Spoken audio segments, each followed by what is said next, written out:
Gonna do what to me? Womp. You're gonna what? What does that mean?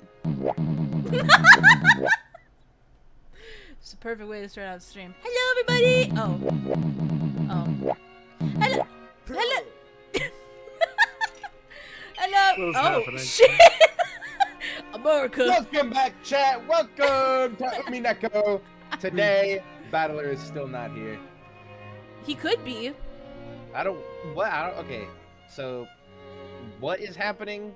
I ask this every time so, as a leading question, but it's been a minute, so I don't fully remember. Yeah, let me know if the audio levels are Gucci guys. But anyway, so last time we went to a new chapter, George Shannon being cute and shit, it is revealed that Shannon has made a deal with the devil, as it's called, a deal with Beatrice.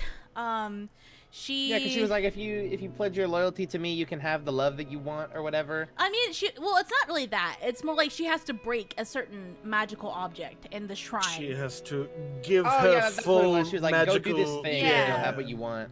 Yeah, basically. But it will give her full access to without ward on house. Yes, exactly. So she has to do that. And she'll get the chance to be with George, or she could choose not to and have no chance at all with him. Did Beatrice ever say like how she would actually make that happen? She's magic. Or she's magic. Yeah, I know, but I'm talking like what kind of magic? Is she just gonna like make him fall in love with her? I don't that would know. be sad. I think that I mean, maybe it'll talk about it more if it happens, right? But in my eyes, I think it's just gonna give her the opportunity to, give her more chances. Yeah, I could see remember that. Beatrice's whole magic, as we sort of got outlined in the last one, was making uncertainty certainty. Yeah, exactly. Doing like impossible shit. Exactly. So the family making that impossible, she can just make it possible.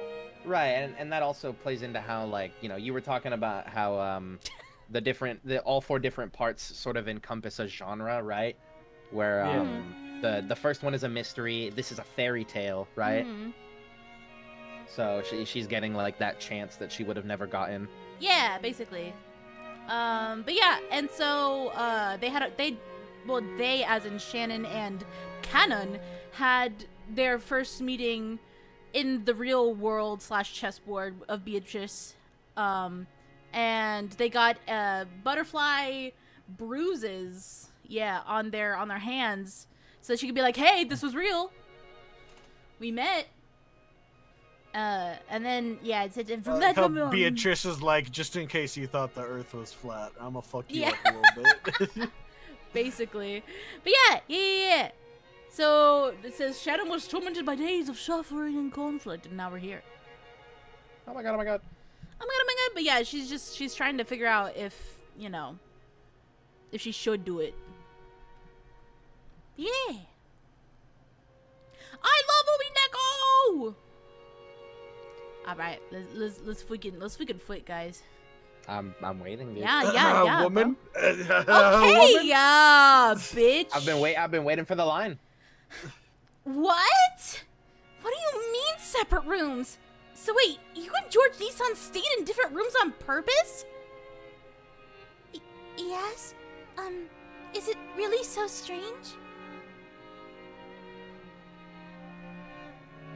Is this man? Okay, because it's Jessica. Okay. Oh wait, hold on. I forgot I have to Scottish. And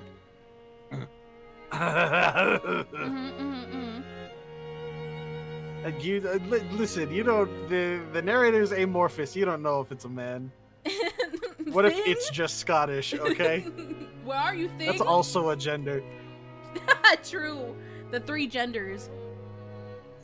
Yeah, the only 3 genders: male, female, and Scottish. Yep. Scotland forever. Yeah. All right, I have to get back into the accent. Okay, that's better. Jessica's cheeks had been stuffed with the chocolate-coated. What the fuck is that? Chinsicle. Chinsicle biscuit that Shannon had brought back as a present from Okinawa, and it came all flying out to Shannon. At Shannon when Jessica cried out. Shannon, why did you even go on a trip to Okinawa? You were even alone with George Nissan. Well, said there was a huge aquarium in Okinawa and invited me to go. And I like fish and stuff. No, that's not the point. We're talking about a healthy guy and girl going on an overnight trip, right? And you're saying there weren't even any hugs and kisses or boinking? What if they what if they were unhealthy? Would that change the expectation? Maybe. Or what if they're lying to you because you're part of the sort of inner circle of the family?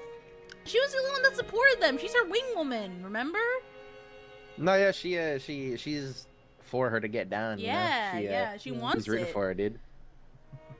And seriously, what's up with the guy and girl staying in different rooms?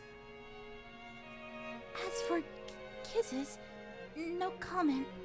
But we did hug. George-san's chest was warm. That's not the point! Ah, jeez. Why do couples like this So mad. exist? Ah, jeez, So I can't mad take that it they do anymore. That's so funny.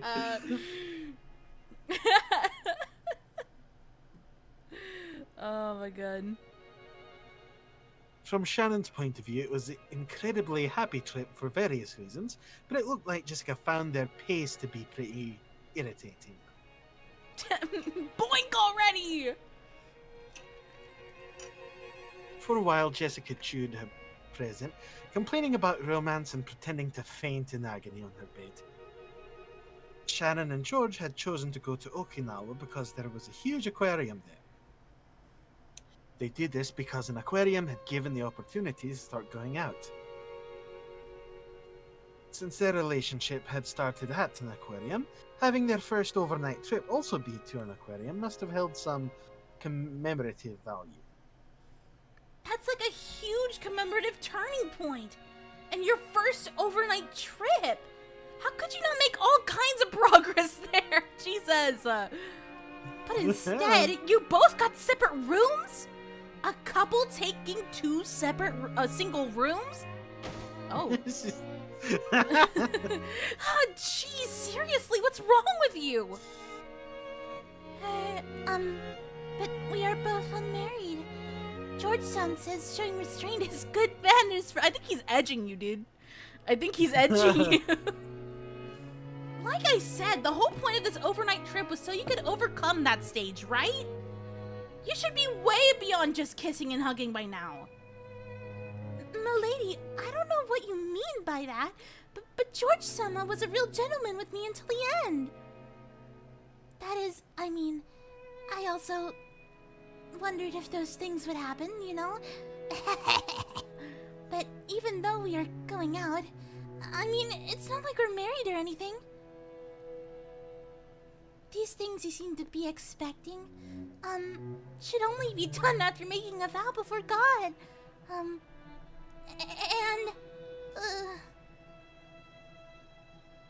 Shannon's face got bright red. She made a circle with both hands, restlessly intertwining, separating and making hearts with them. Hello? Apparently, the dramatic progress Jessica had looked forward to hadn't happened. But it seemed to have been a very important experience for Shannon in her own way. In the end, whether Jessica was jealous of Shannon or made fun of her, it didn't change the fact that Shannon had a huge lead on her. Oh my god, huge head on her, damn! I want a boyfriend too! I can't believe you got ahead of me! Even though we promised that we'd find boyfriends at the same time, you beat me! Ugh! Oh my god. Jesus Christ. You're a wonderful person, milady. So I'm sure you'll find someone I'm sure you'll find someone wonderful much quicker than me. Unless you die. Unless for you some die, reason. you know. Don't try to console me. Shannon, you traitor, get out, job! Oh god.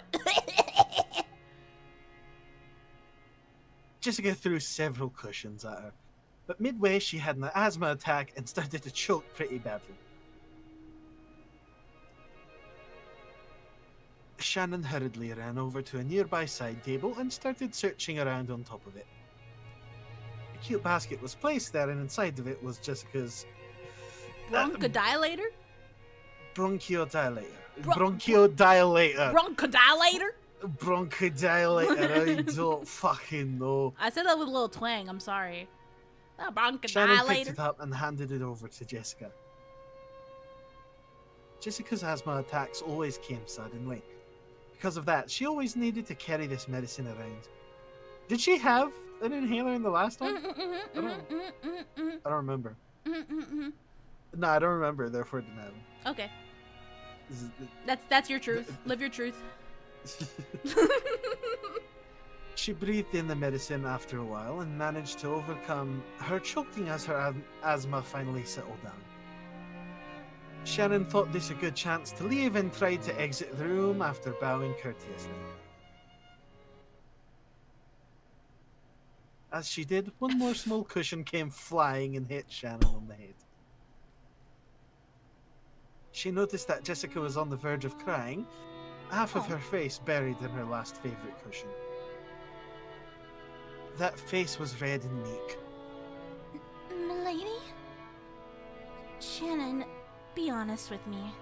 Is my hairdo and stuff weird? What are you saying? I think your hair is very beautiful. Then are my eyes strange, or maybe my nose? Or is it the way I talk after all? Is that why I can't get a boyfriend? Of course not. Milady, you are wonderful enough as you are. And I think your charm will keep on increasing more and more from now on. But I'm the only one who can't find a boyfriend. Saku and Hina managed to get boyfriends, but only I can't. Is it because I don't have any charm after all? You know, everyone says they'll bring their boyfriends to the cultural festival. And I was so sure I'd have a boyfriend before then, so I started bragging. There's no way I'll get a boyfriend. I'm the only one. Before she realized it, Jessica was shedding huge tears. Jessica didn't really feel like crying, and of course she felt like supporting Shannon's progress and love as a friend. However, as she had cheered Shannon on, her true feelings had suddenly gotten mixed in, and she couldn't help but shed tears. Shannon understood Jessica's innocent and easily injured heart. The rough style of speech Jessica usually used was still just an attempt to protect that fragile heart. As a daughter and successor to the Oshiromiya family, and as a girl isolated on Rokkenjima, the only person she could expose her true feelings to was Shannon. Shannon understood that. So she strongly regretted acting smug, even if it was only a little. Sorry. I'm so weird crying like this. Sorry. You are a wonderful person, milady. There's no way you won't find a wonderful man. Shannon, it's about time, right? If you don't go quickly, Genji-san and Mom will get mad. I'm just fine, so hurry up. Sorry for crying like this. I'm such a moron. Jessica faced away, acting as though she didn't really want to trouble Shannon, waving her hand as though chasing Shannon away. Shannon took that as a sign that Jessica didn't want to be bothered anymore, bowed her head, and left the room. Girl talk, girl talk, girl talk. God damn it, Adam. Don't worry, Jessica. Battler can't get a boyfriend either. Why Battler? He's like the straightest guy here. he's the Yeah, bro, straightest guy bro's so here. straight, he's a molester. What? Why? What do you mean? What's so confusing? Bro literally threatens to grope his No! family members. Oh, okay. Well, yeah. He hasn't done it. He makes people hold him back. He's like, hold me back. I gotcha. When Shannon's footsteps disappeared into the distance, Jessica lay down with her head still hugging a cushion. Her expression was still a little meek, with tears in her eyes. But for the first time in a long time, she had a very, very quiet and honest conversation with her heart. I also want to fall in love.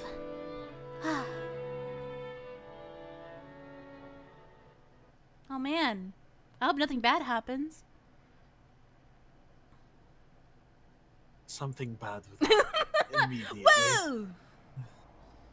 Oh, whoa. Whoa, whoa, whoa, whoa! As Shannon happily watered the flower beds in the garden, she sensed someone's presence. She turned around, thinking that if one of the family had come to visit, she must greet them. But what she saw was that witch. Beatrice time. Beatrice-sama. It's been quite some time. How are you? Has your relationship with the one you love progressed since we last met? As Beatrice sat on the rose arch, she happily blew on her pipe. Sitting in a place like that would crush the roses, and it might have been dangerous if the arch fell over, but this was a witch after all. Showing concern for her safety was probably a waste of time. Yes, thanks to you, it's going smoothly. Naturally, the effects of my magic are immediate. Perhaps you feel your meeting was a predetermined fate. However, that is a mistake. Don't even think fate has anything to do with it. I understand that. The witch was calling attention to something. Two things, actually. First, that Shannon's relationship with George was a fate that would be absolutely impossible under normal circumstances. Second, that the power of the witch was great enough to overturn that fact. Shannon had just gotten wrapped up in those sweet days and had started believing the illusion that fate revolved around her. But she remembered the witch's words. Originally, her relationship with George had been impossible. No, it might be impossible in the future as well. Sorry, please forgive me. It's just like doctors. You cling to them when you're worried about your health, but after you're healed, you forget to even thank them. I've never been thanked as a witch, so I couldn't help acting a little rudely. Forgive me. The gratitude I feel has never slipped my mind. It's thanks to your power that I was able to achieve happiness, Beatrice-sama. And without that power, the fate that brought me and George-sama together would have never happened. I have never forgotten that. Sorry. It's not like I came here to bully you. Being rude is just part of my personality. Do forgive me. More importantly, I heard. So, you went on a trip alone with him? I imagine it must have been quite fun. Yes, it was very, fun. Shannon's face suddenly lit up. The witch laughed lightly as... The witch laughed lightly as though amused by the speed of that transformation. Already, the one you care for is more than the object of one-sided love. You are a pair of lovers now. When two people are filled with love, nothing else is needed to establish a complete world. Perhaps you could call that a wonderful, ideal world. Even witches would be jealous.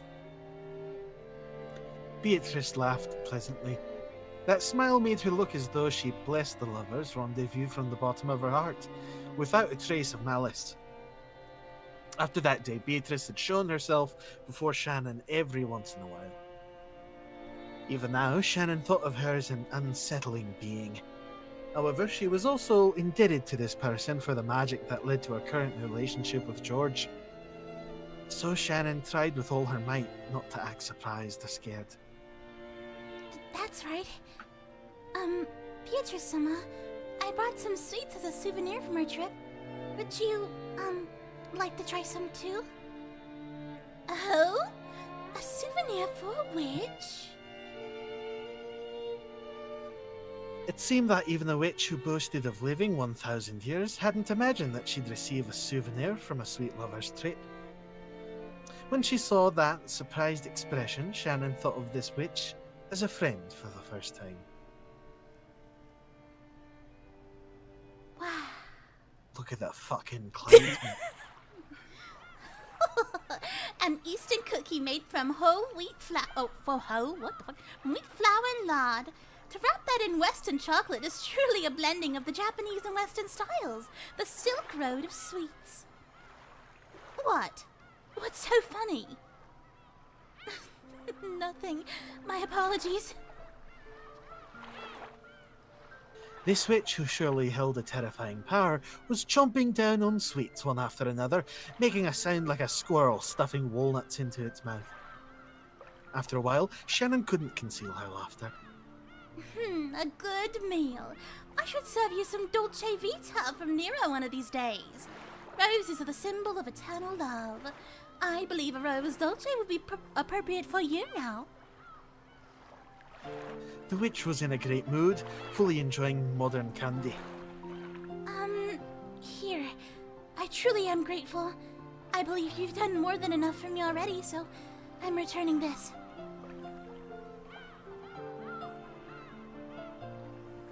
The thing Shannon had softly set on the table was a gold-coloured butterfly brooch.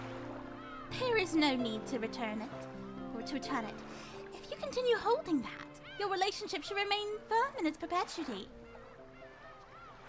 Maybe it was the power of magic that brought us together, but I think only the two of us working together can turn that into something that lasts forever. Love and roses are the same. Too much fertilizer causes the roots to rot. Some flowers cannot be raised without hard work. In that case, do as you wish. You may wear it or keep it in a box. That is my goodwill, given to you. Having you return it to me won't please me at all. My apologies. That's not what I... No harm has been done. That brooch is already yours. If you treasure that proof of our friendship, it would indeed bring me some comfort.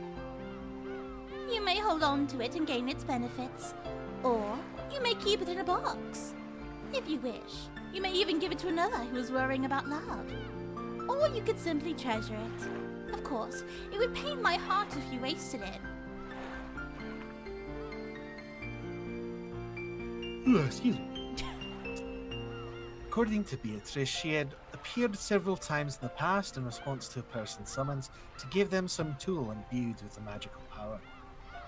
However, when most people used that power to resolve their worries, they quickly grew unsettled by it, forgot their former gratitude, and threw away the tools that had been given them with disgust.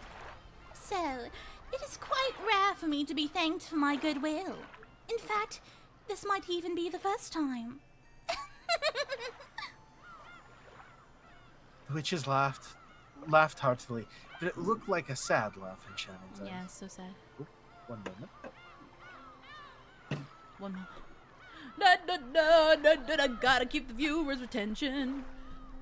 Guys, look. Guys. Wow. I'm gonna give myself like... Sorry, dude. I'm a spectator right now. I'm literally the chat. I think we're ending the intro. The flashy backy. Yeah, I remember this being the semi-last part to this. Yeah, because I'm wondering when it catches up with the actual timeline. Because I want to see the deviation. I want to see what goes differently. Yum yum yum yum yum. That's where I'm gonna start getting interested. The point of divergence. Yum yum yum You yum know? yum yum yum yum yum yum yum yum. See, Those are I really- could do this. I could do this. Oh, I could do. that's nice. I appreciate that. Could you go lower? What the fuck? What? Ah! Could you go? Like, you know, like lower, like my lips. Oh, like your lips. Okay. Yeah. I mean, I think you're in front of Are you me, being so I fucking? can't. Are you being fucking gross? No, I think. Don't do that, dude. I can't even reach your lips. I'm behind you. So. That sucks. Your head's still too big, though. Shut up. Your head's small. Okay. I'd rather have it be small than big.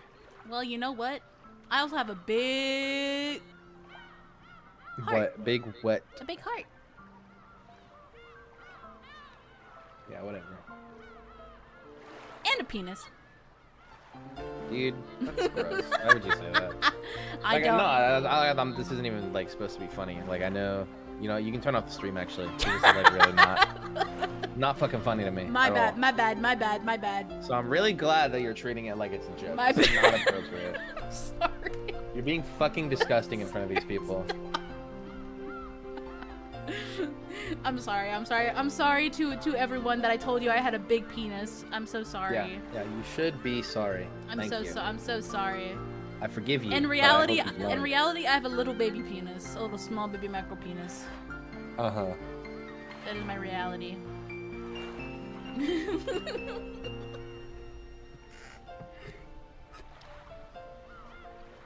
Also, I really forgot that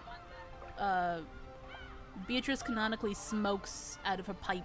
I thought it was just there for decoration. I'm gonna be real with you. You are so not real. What do you mean?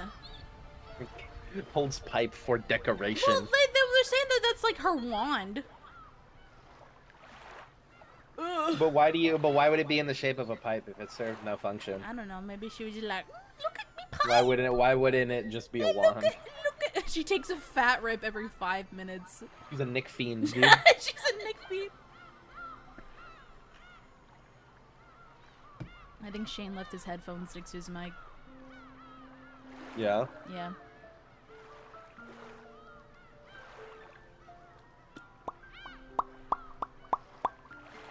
You can hear echo.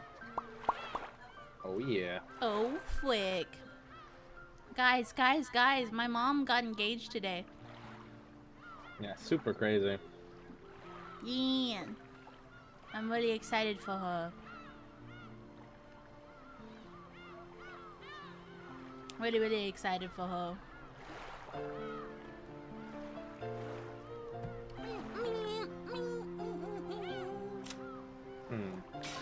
Oh. You know what I gotta do when my new debit card comes in? I think I'm gonna buy Golden Fantasia and I'll start learning it for the chat. Fire. Cause chat, there's a fighting game based on UMINEKO called UMINEKO Golden Fantasia that we're gonna show off after we read the whole thing. Yeah, as like a final hurrah. Ooh. Oh, sorry about Yeah, that. cause I like You fighting look games. flashy. So Yeah, the family just got back, so I had to go. Yeah, you had to show go be them like, I'm not "Hey." dead. Yeah. Yeah, I got you. I gotta go out in the hallway and be like, Ooh. Who are you people? hey, all you people. Yeah. oh wow, I was just looking at the game. The character art's actually really crazy. No, the sprite work is really good. But it always is. Shout out yeah. Dojin Fighters. sprite work is really good. But I've heard it's ass. Dude, who cares? It'll be cool. How does ass?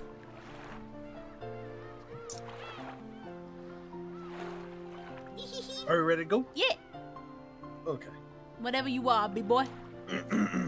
Whatever you want, mama. She herself had been like that in the past.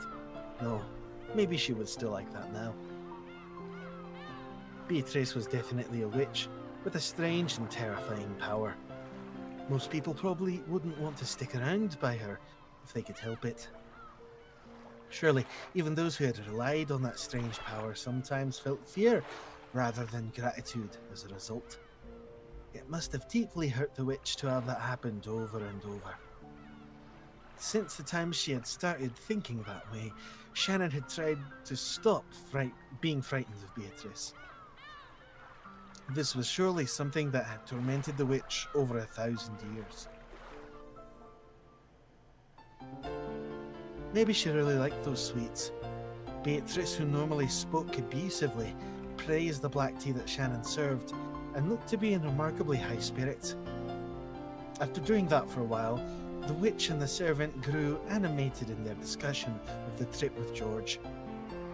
The things Shannon actually knew about Beatrice were surprisingly few.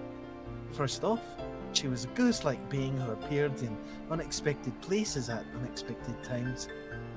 And it seemed that not everyone could perceive that she was there. Apparently, everyone had something called a wavelength, and the ability to perceive witches varies greatly among different people.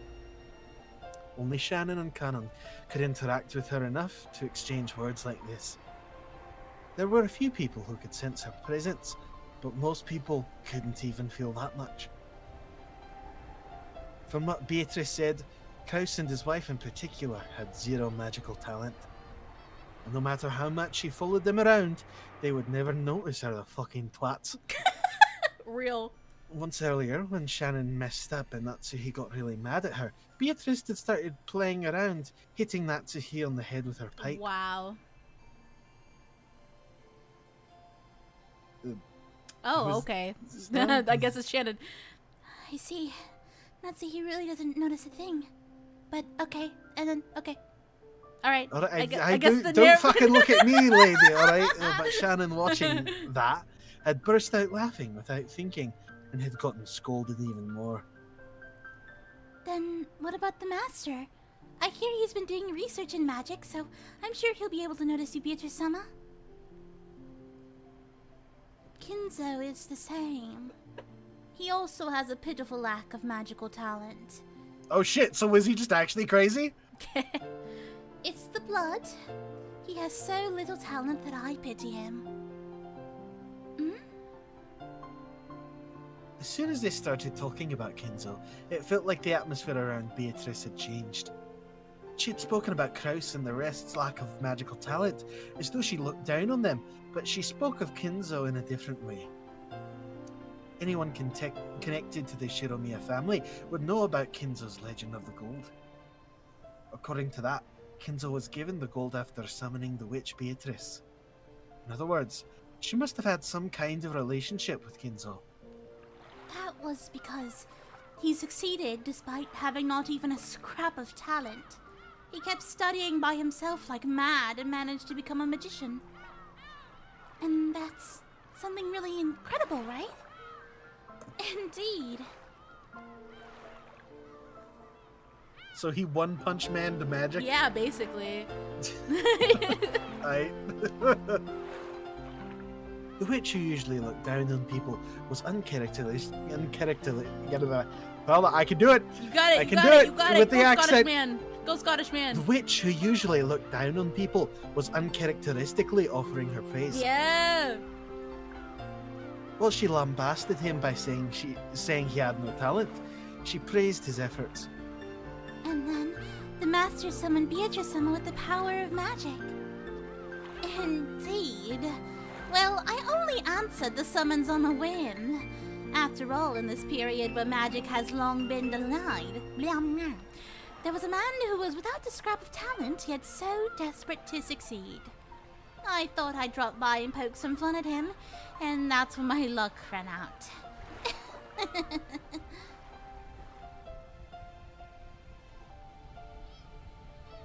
Her choice of words highlighted how much of a disaster this had been for her. Shannon hesitated over whether it would be safe to continue this discussion, but Beatrice continued on her own, ignoring Shannon. After all, his contract did have a proper format and set of rules. Various procedures were mixed up, but, well, in deference to his enthusiasm, I graciously accepted his contract. Then I gave him a mountain of gold. And then the master used that gold and succeeded in business, and grew his wealth into what it is today. Indeed, his talent in magic was minimal, but it seems he had a knack for business and gambling. Or perhaps it was due to the bravery and madness that led him to risk everything on unreasonable bets. Madness sometimes acts as magical power. I see. If you look at it that way, perhaps it isn't quite fair to say he was completely lacking in magical talent.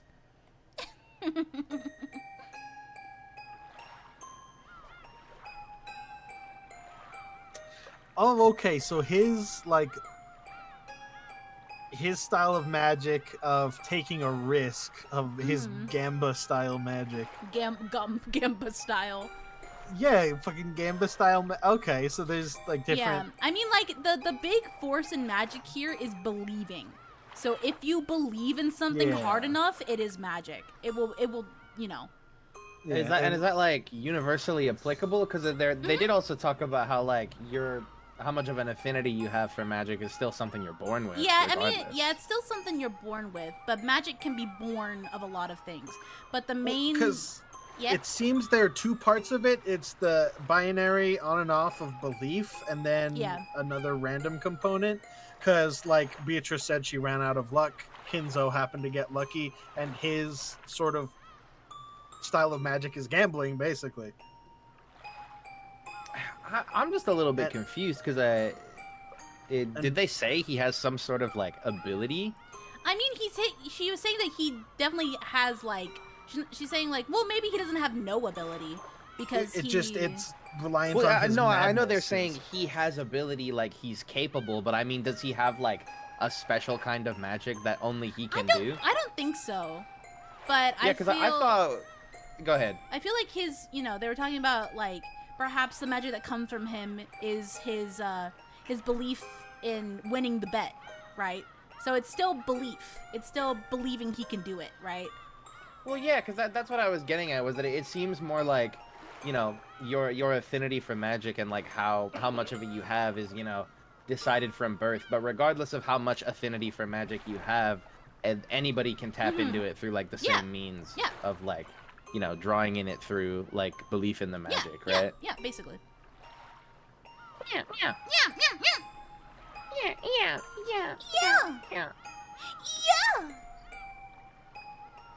Jesus Christ. Continue. Yeah, 1 second. I'm having to drink a water. Okay. Don't continue then, actually. I won't dehydrate myself for this, okay? No, don't. Please don't. Wow. Shannon felt like she was daydreaming. While everyone in the Ushiromiya family knew of the story of how Kinzo idolized black magic, summoned a witch, and retrieved gold, in actuality, it was all rambling that no one believed in. And now, Shannon was having the story confirmed by the witch herself. She felt a little flustered by this incredible secret that only she knew. Once Kinzo gained his vast fortune, he could realize every dream that can be satisfied by... he could realize every dream that can be satisfied by objects attainable in the human world. And in the end, he searched for the truth of this world. The truth of this world? The single element that makes up the world. Kinzo, who had gained everything one can obtain in the human world, searched for that, the final desire humans seek.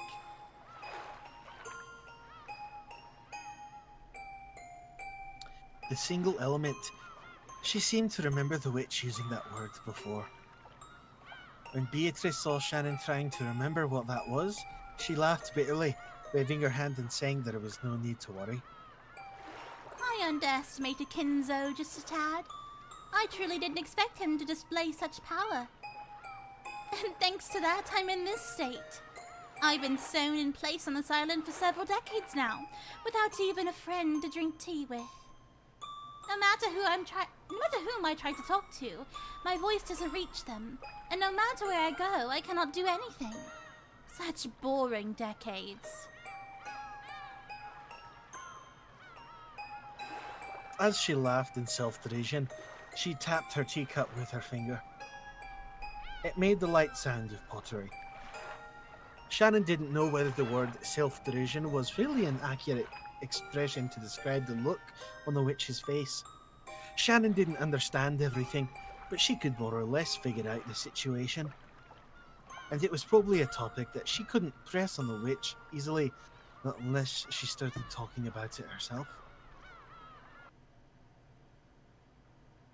To sum up everything she had said up until now, Beatrice, who had been summoned by Kinzo's magic, could not leave this island for some reason.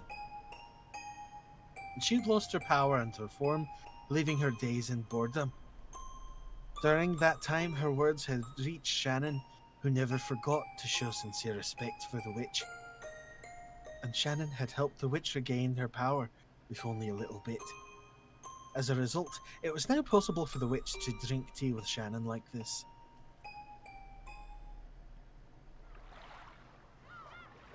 Beatrice-sama, what in the world was that mirror you told me to break? Ah, that. Long ago, it seems various things happened on the islands around this area. Because of that, malignant forces gathered here and began to draw in an evil distortion. It seems a traveling Eastern magician or something built a shrine for the repose of souls and sealed them in there. That in itself has nothing to do with me, but unfortunately, that magical power rested on a different foundation than mine. It created a strong interference with my magic and was extremely bothersome. Is that how it was? And I just assumed it existed only to seal you, Beatrice-sama. I was not its target, but it was a divine mirror. As a result, my power was sealed away. To use food as an example, maybe it would go something like this. Let's say the Western food I ordered is being made in the kitchen. However, when they try to set the table, the area for the guest seating is in the Japanese style with Japanese-style dishes. So the kitchen is unable to serve a plate that would be out of place, and no matter how long I wait, my Western food won't arrive. Something like that. So, you destroyed the Japanese-style guest seating and returned the area to a blank state for a time. Thanks to that, the meal I had ordered was finally delivered, and my power came back, you could say. However, so far, only what the fuck is that? Aperitif. Only the aperitif has arrived. It will still be quite some time before the main dish. As I am now, I'm even more fragile than a shoe store fairy.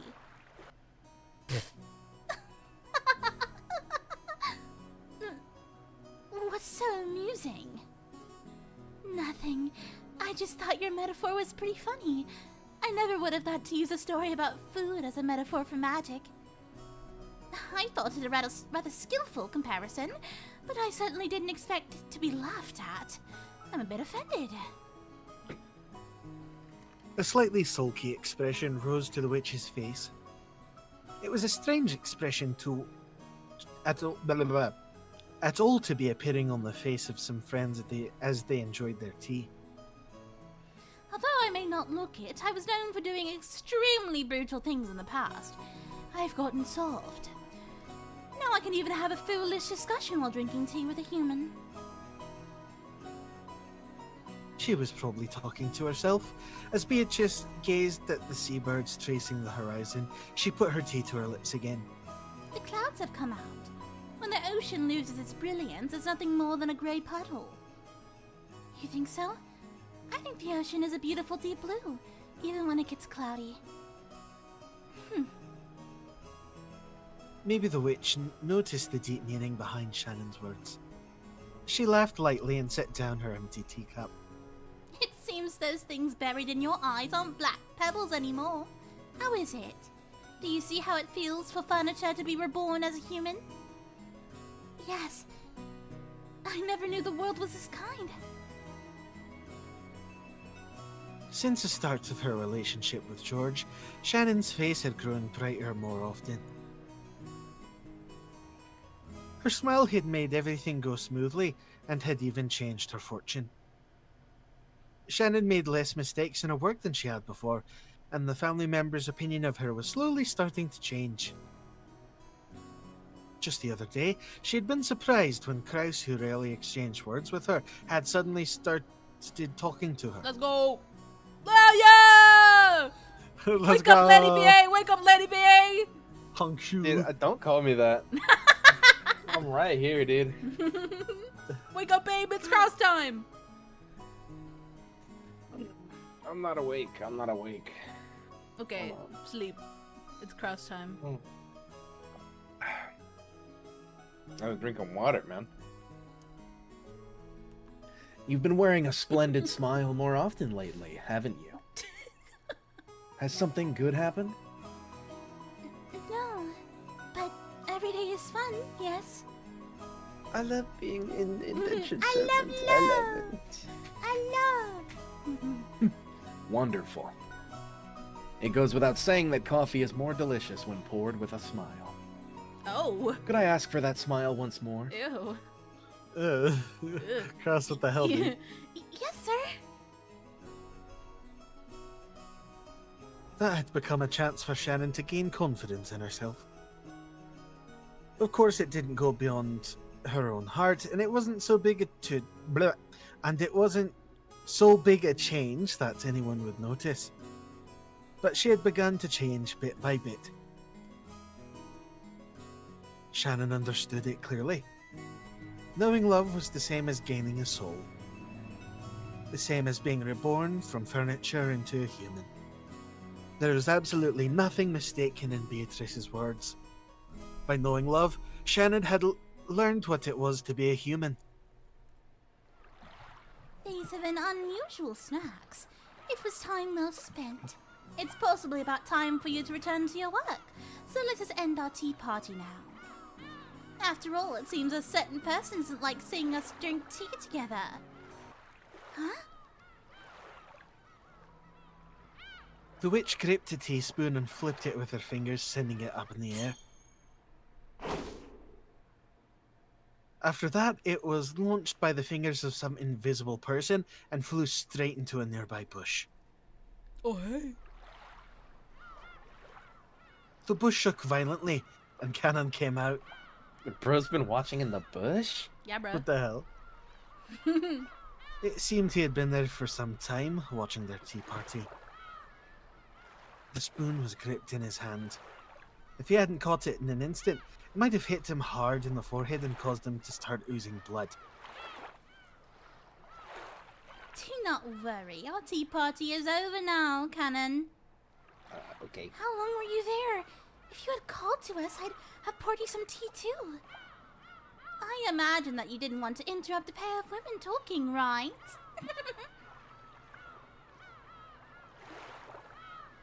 Cannon kept silent, but there seemed to be a slightly hostile look in his eye. Oh, shit.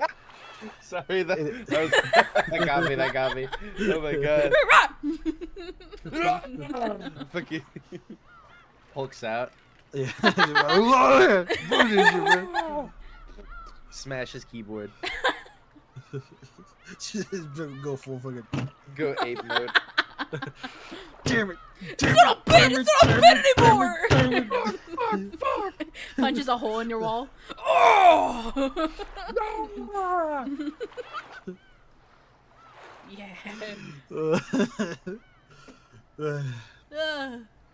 On the outside, he acted with respect.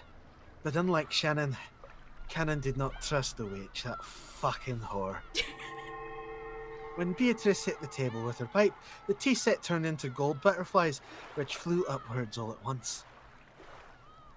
They then scattered in every direction, and the cleanup was already done. Fuck shit! Ass in my fucking mouth! Oh my god. Oh my god. Help! Help! We're trapped in here with him! They all just locked us in a room. They'll just locked us in a room together to read UMINEKO. We're chained to each other. Yeah, this was your mastermind. It True. Your was- master plan all along. It was fun, Shannon. Let us meet again if the chance arises. My magical power is still quite lacking. It's tiring even to show myself. Oh, If you're that tired, never appear again. Jesus Christ. yes, dude. sir. Cannon had said it in a small voice, but the witch seemed to have heard it perfectly. She giggled but did not reply. Shannon, tell me more about George at our next tea party. There are no stacks sweeter than a person's love life. See you again. I wonder if she's like being nice to her and like, you know, being much more cordial than she is with others. Not just because she believes in her, but also because like she needs to live through her because she's fucking sad and alone and immortal, Probably. That's my guess. right? Got to be something deeper going on. Yeah. Yeah. Beatrice's body also became gold butterflies, which scattered in all directions and disappeared. I swear to God, if you can't get your fucking shit together! Help, help, help. It was a fantastical and beautiful scene, like a blizzard of gold leaf. Like a blizzard of gold leaf. Yeah. For a while, Shannon quietly watched the witch's exit. Cannon approached her from behind and spoke with an expression that was drastically different from hers. Nay-san, didn't I tell you to stay away from her? Beatrice Summer isn't that bad of a person. Yes, she might be a little shady, but The fact that only we can see her is suspicious enough. That thing isn't human. Who knows what she might be planning? Cannon-kun, I think that's a little rude. There was a touch of sternness in Shannon's voice, which was unusual for her. To Canon, who knew her well, she must have sounded extremely stern. Canon, looking excessively surprised, considering Shannon's tone, fell silent. It's true that Beatrice-sama is different from humans. She has a terrifying power, so I think it's right for us to fear and respect her. Still, I think it's incredibly rude to despise her, just because she isn't a human. I understand what you're trying to say, Nei-san. You've changed ever since she gave you that brooch. It's like you're her prisoner. She brought you and George-sama together, and now you're indebted to her. Don't say things like that. You've never seen someone have That a thing friend, isn't Canon? human. Yeah, I mean, to be fair, I don't think he has. I genuinely don't think he has, considering he's a child servant. But I don't know. I mean, I think what's interesting about it, right, is like, he's kind of acting, or I should say Shannon is acting more like a piece of furniture than he does, really. Because he's the one who's like, maybe you should think for herself, like, just because she's giving you what you want, maybe that doesn't, like, immediately make it a good idea, you know? But I feel like she's sort of just willing to wave it away because she's happy. Mm. And she's like, oh, well, like, yeah, she could, like, instantly kill me if she wanted to, but she's being nice. LOL. He's telling her to think for herself in this one aspect, but when it comes to, like, being a servant, he's still like, we gotta be servants. Yeah, Well, I don't know. That's why I was pointing it out, because it's like, it's an interesting inversion of their roles. Where's my water? You're listening to fucking Hold on, chat. Can I get an ASMR water drink? Hold on, let me just turn things up just a little bit here and just have a little. You're going to drink some water.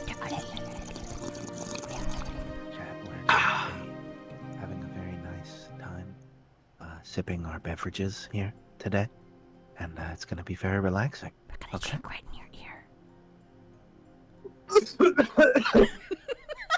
I had to cough. I'm sorry. You should have coughed into the mic. In No, I didn't want to 1997, like fucking peek it. What? mankind had a steel cage match with The Undertaker that changed the history of professional wrestling. It was the most violent match on public television at the time. Mankind was thrown from the top of the ring, 15 feet to the floor, breaking several ribs.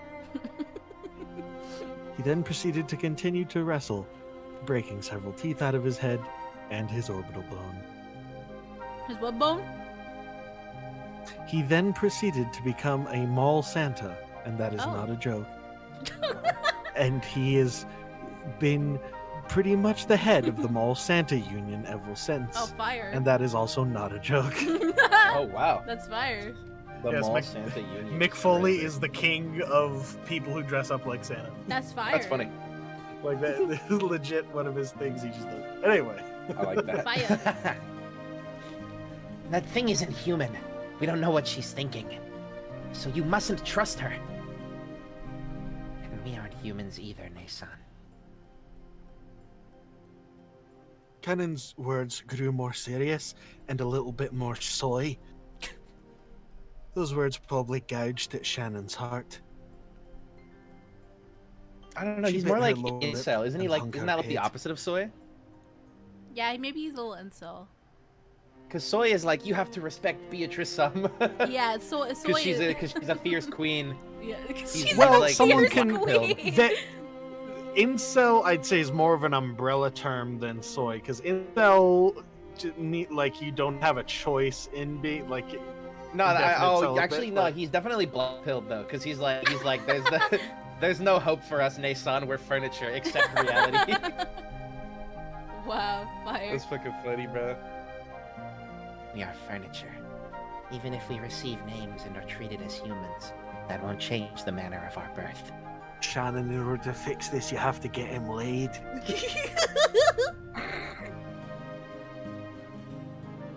You are no longer furniture. Those words Beatrice had given her, which had had her happiest, floated through Shannon's mind. I am not furniture. No, You are furniture. We are less than human. Ooh. Nei-san, you're just pretending to have forgotten. Pretending to be human. You know that as well as I do. You are not a toy. A toy! Not a toy! Or you are a toy. You is are okay. a toy. Such a sad, spastic little man. Wow. Fire. I can't believe everyone forgets that fucking Buzz Lightyear straight up calls Woody spastic. I'm like, Yeah. damn! Yeah. He does, he does. So fire. I am not furniture. I'm human. No, you aren't. We have never possessed what it takes to love or be loved. Jesus Christ! Wow. Canon's criticism. Yeah, you fucking It's shave the me, C's gonna have I me get fucking. ya. It's the C's I get ya. Criticism. I know Criticism? sometimes it's pretty fucking hard. Canon's criticism seemed to have shifted away from Shannon's meetings with the witch. Shannon picked up on that quickly. I heard from Milady. Seriously, what were you thinking? I can't believe you would go on a trip with George-sama. You've forgotten your place as furniture. You've just been tempted by that witch, mistakenly believing that you've become human. You're a shitty brother for not wanting your sister to be happy. I think they're not actually like blood siblings.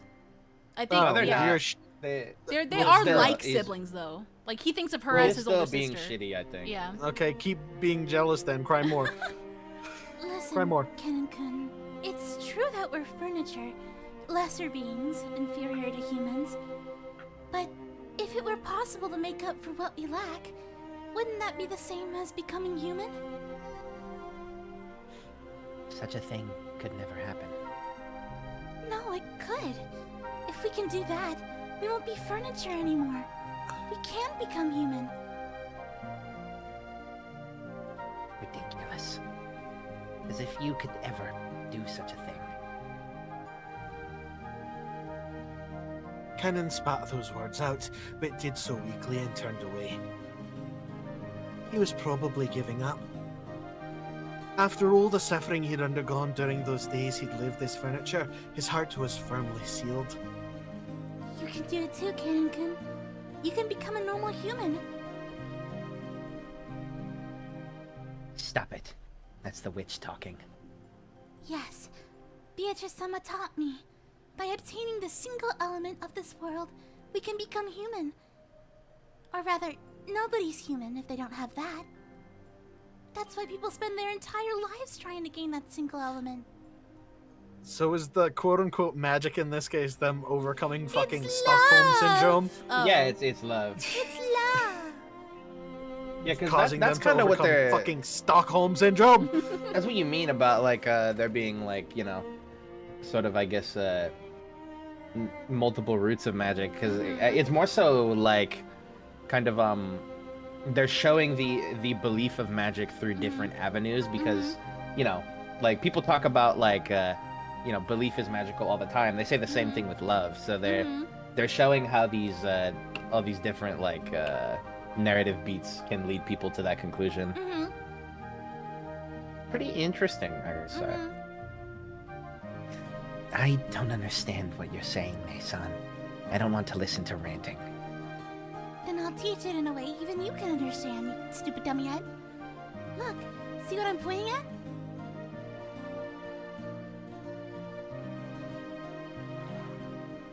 Shannon quietly pointed at the sea, towards the horizon.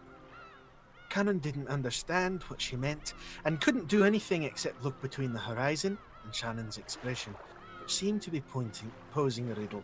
The sea. Kennen-kun, what color does the sea look like to you?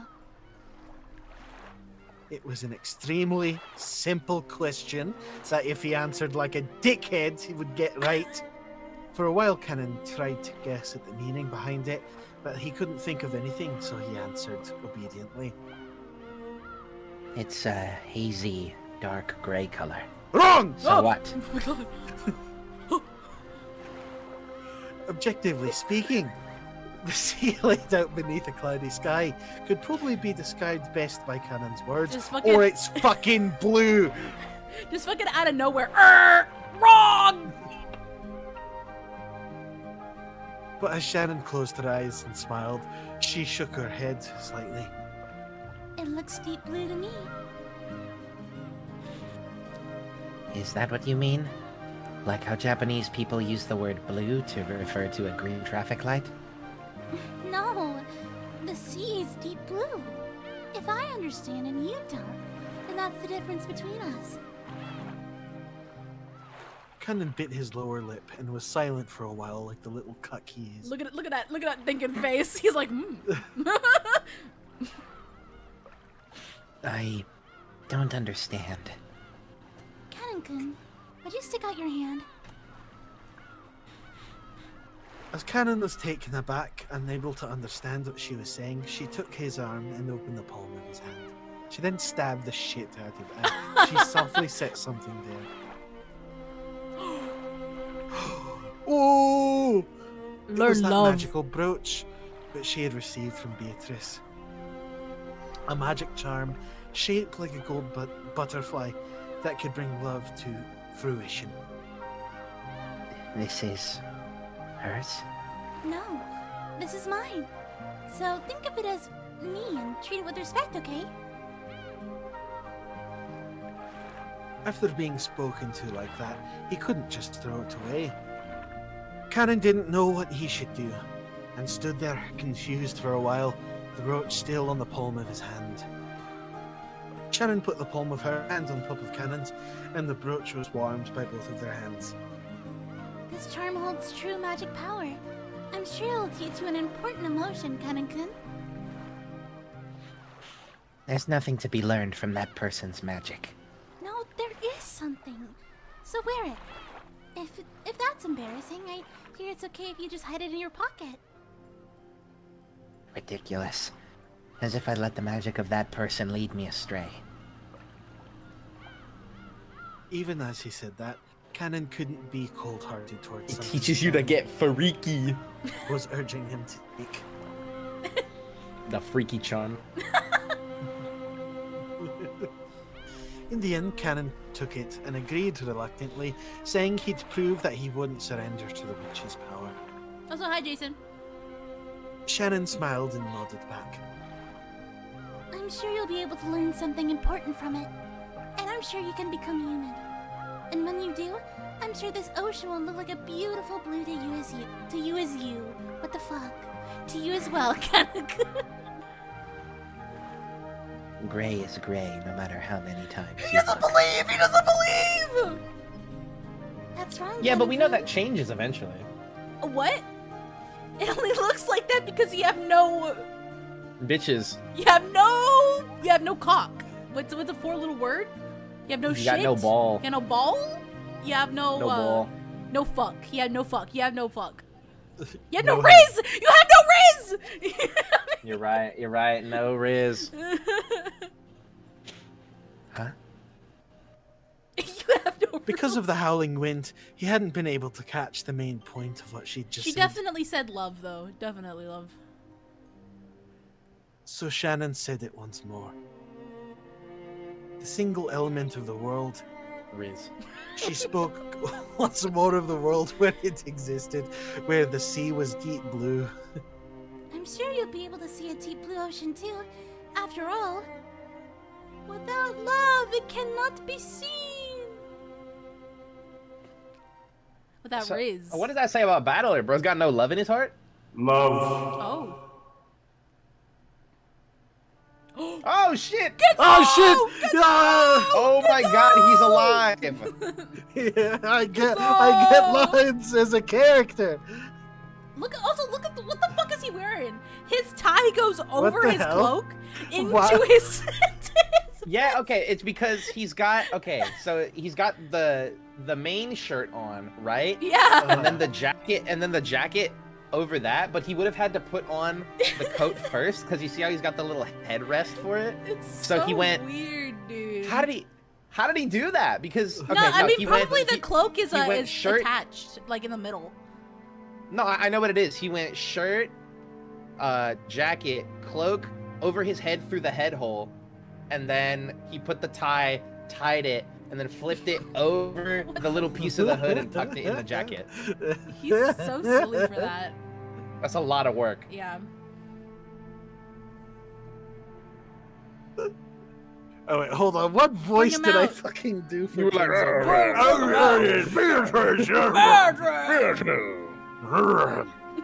is that? Who is that? Tell me who that is. It's canon, Master. It was rare for Kinzo to leave his study. However, the fact that he didn't mean his noble research had been suspended. He may have left the study because of a change in mood, but that didn't mean the thoughts filling his head were any different from those he had while in the study. Kennen knew that no matter what time, speaking to Kinzo when he didn't want to be spoken to would always disturb his research. It's cloudy out there. Will it get worse? Yes. According to the weather report, it could rain at any time. Shall I bring an umbrella? It will not come to that. Leave me alone for a while. If my children ask, say that you do not know where I am. I am busy on a journey through my own thoughts. That's raw. I think that's pretentious. That's raw. Certainly. Then if you would excuse me. I am a Sigma. Before Kennen finished bowing, Kinzo had already returned to his own world, having forgotten Kannen's presence completely. Oh, Pedro! And a once true again, Sigma. he began rambling to himself. Canon, you are jealous of Shannon because you are a low-value male. Amidst those words, the name of that witch popped up many times. Pedro! You see, Battler, you're a sub-8 male while George is an alpha. Oh, Beatrice, my hand will not reach your smile. What can I do to revive you? What can I do to make you smile at me once more? What is lacking? My research, my materials, my catalyst? Or is it magical power? Or luck? Or an oracle? Oh, Beatrice, what can I do to see your face one more time?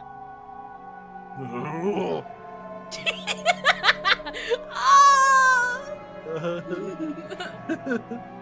As Kennen listened to his master's weeping voice with his back turned, he turned around just once.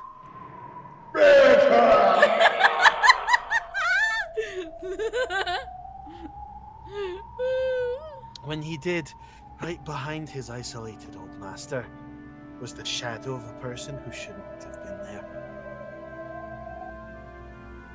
It was the witch. At once thinking that the witch must be plotting to do Kinzo some harm, Kennen dashed back to Kinzo and tried to form a shield with his body. But when he saw the expression on the witch's face, that emotion of his vanished. After all, Beatrice's expression was sorrowful, or maybe pitying. You fool, Kinzo. Can't you see me, even though I am here? Right behind dude. Kinzo, as he repeated the witch's name over and over, desiring to be reunited with her more than anything else, was the witch herself. And yet, Kinzo didn't notice anything. When Beatrice tried to rest her hand on his shoulder, he didn't notice. Dude, are they gonna be tragic?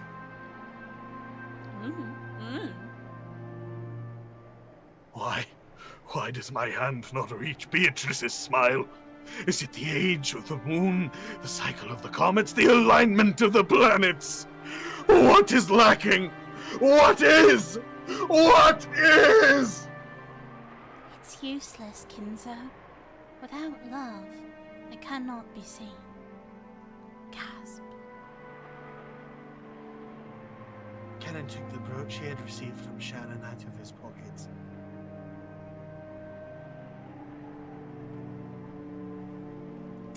by learning something new, would he be able to glimpse something he couldn't see now? Without love, it cannot be seen. Yeah. He looked at Kinzo's back once more. The witch could no longer be seen there. Wow. Yay! They keep saying like love in quotes. Also, I'm wondering if love could also be like referring to something in a metaphorical way. Level of violence? Oh my god! Oh my fuck! Oh. Battler. Oh. Oh, we're at Jessica's school? Oh shit. Oh, shit. Oh, shit! So, dang. this is Jessica POV? I think so. Okay. Damn, okay. Hell Kinzo yeah, is Sans Undertale? He might be. Kinzo is Sans Undertale. Doo-doo-doo. The biggest fall event for the Ashiromiya family was the family conference in October. But to Jessica, there was another major event that came before that, the school cultural festival. Jessica liked school. To her, it was a place where she could let out the stress she'd built up from the rigid lifestyle she was forced to lead at home. For today's cultural festival, she'd formed a group with her friends and had announced they'd perform some light music on a temporary stage. She had prepared and practiced over and over until today, she always anxiously awaiting this day's arrival. But there was one thing that worried her. They were playing ska. She looked at the clock. There was a little time, but she felt uneasy. Would that person really come? Who's coming? Who's coming? Is George older? Yes. He's I like don't he's know. in the early 20s. Like our age, 20. Oh wait, no, this is wait, is This is this Jessica. is Jessica's Jessica? 18. This is Yeah, she's a Jessica. senior. So, well, wait, so she does have a crush on someone. Are we getting new character? I don't know. New characters! New characters! We'll see. After taking a single deep breath, her heart jumped when all her friends suddenly started speaking in shrill voices. No way! Hina's boyfriend is so awesome! Oh, that's another person. Go! Isn't he? Isn't he? The shrill voices. I don't know if that's a woman. Ron's boyfriend looks really smart. Is it true that guy's a What the fuck? A glasses beast? No way, my husband will be a pretty boy. Oh my god, it's Adam. It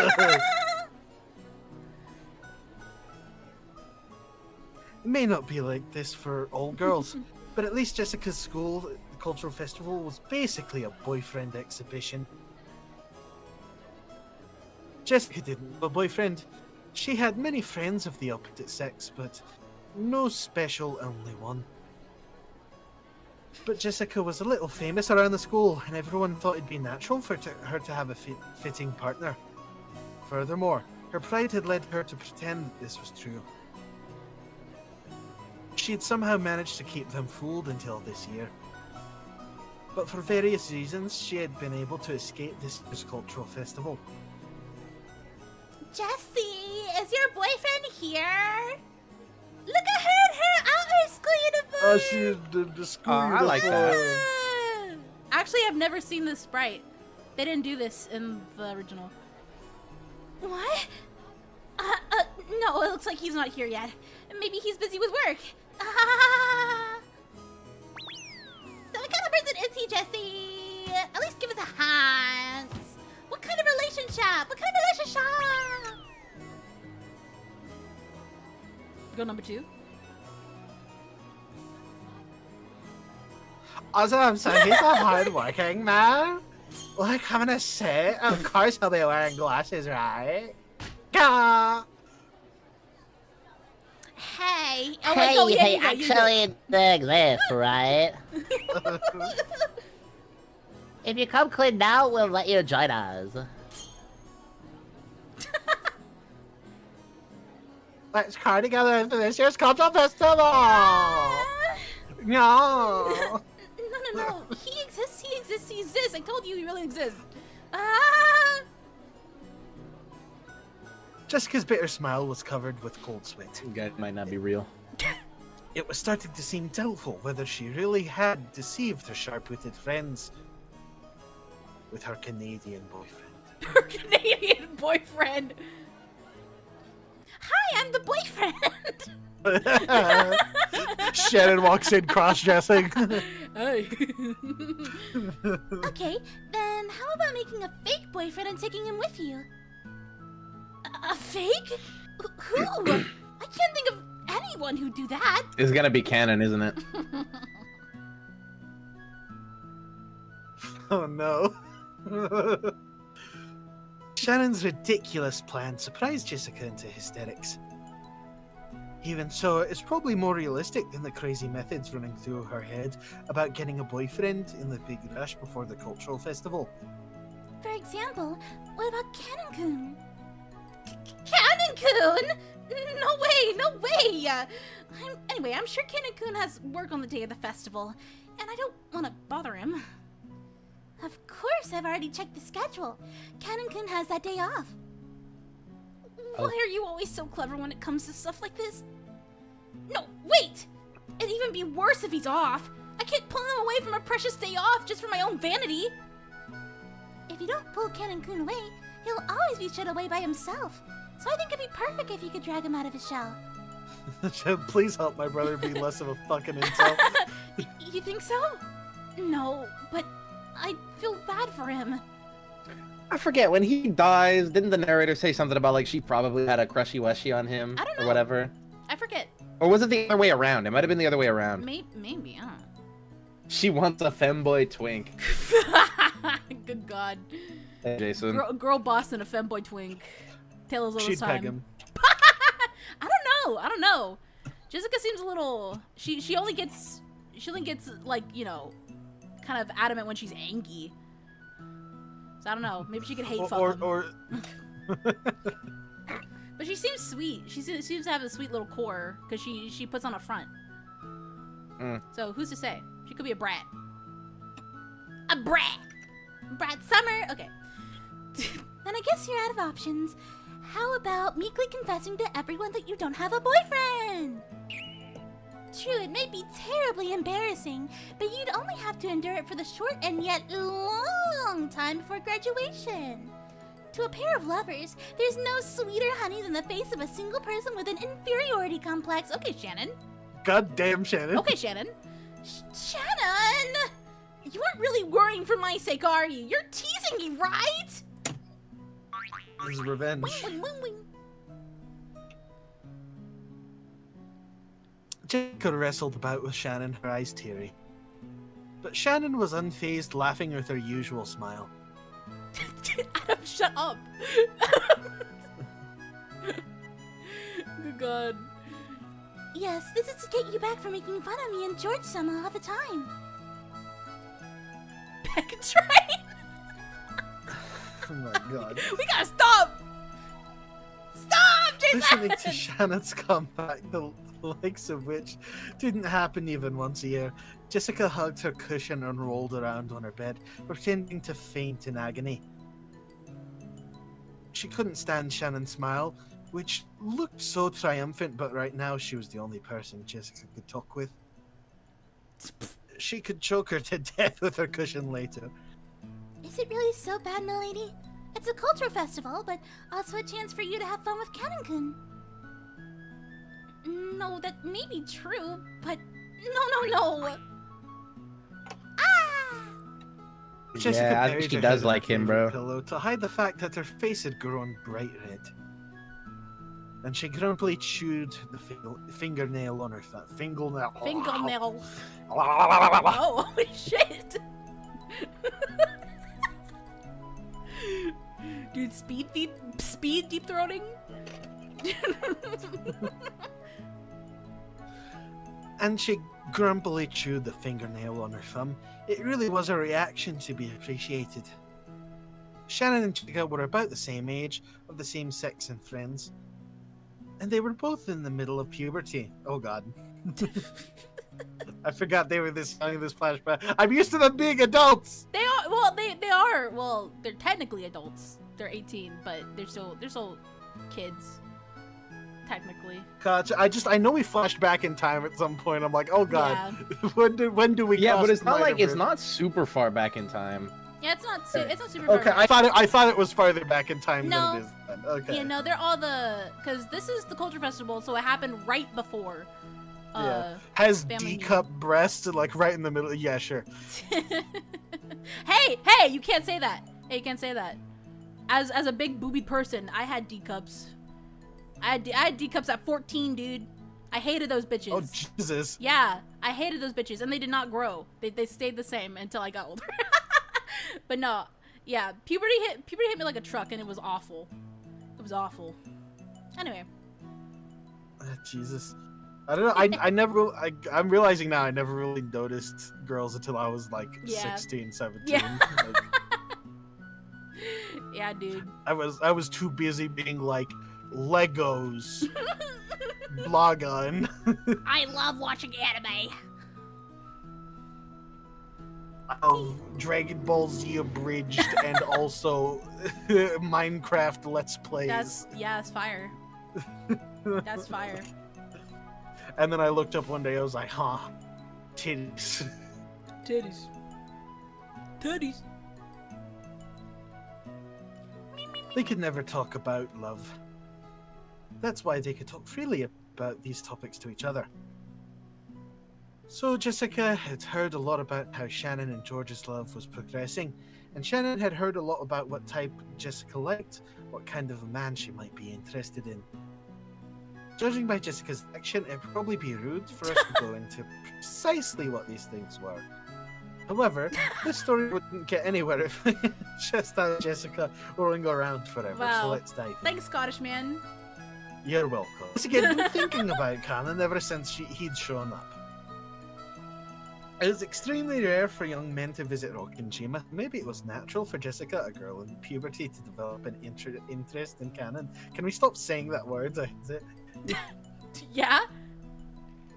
But if anyone said that, it would destroy the romantic ideals of a maiden's pure heart and love at first sight. I don't know why, it's weird to say it in the accent. True. It True. feels weird. Drop. Shannon had been with Canon a long time at the orphanage, so he'd known him since before they started working. So Jessica had asked persistently about what his hobbies were, what his favorite food was, what type of girl he liked. Even to Shannon, it was clear that Jessica was infatuated with Canon. Come on, isn't this a good chance to take Kanan-kun on a date? But Kanan-kun might also have someone he likes, so wouldn't he take it He badly? lives alone on an island! Wouldn't he take it badly if I made him go with me just to show off? People who aren't honest with themselves, like you, are... What was that word I learned from George Sama? That's right, I think it was... How does he know? Was Sundora? Apparently, they'll be all the rage in a decade or so. Get it, guys. Get it. Wow, George Nissan sure is incredible, managing to foresee future trends like that. Awesome. No, wait! Are you saying I'm living in the wrong decade? I don't know how to read that line. Oh god. It took several days of wasted efforts, but in the end, Jessica agreed to the plan and having Canon pretend to be her boyfriend. Hooray! What is man's wearing? I want to know. Yeah, do we get to see this play out? I think so. I hope so. Yes, milady. Did you call me? Jesus Christ. Fuck yeah. It's like, oh, that's sweet and well and good, but then I remember what his character is like. I'm like, I don't know if this is gonna be. Let him learn love, damn it. Let him learn love. Well, we also have to remember that this was like in the middle of his journey. He wasn't really acting like a dick, like in game, you know, in the first. Yeah.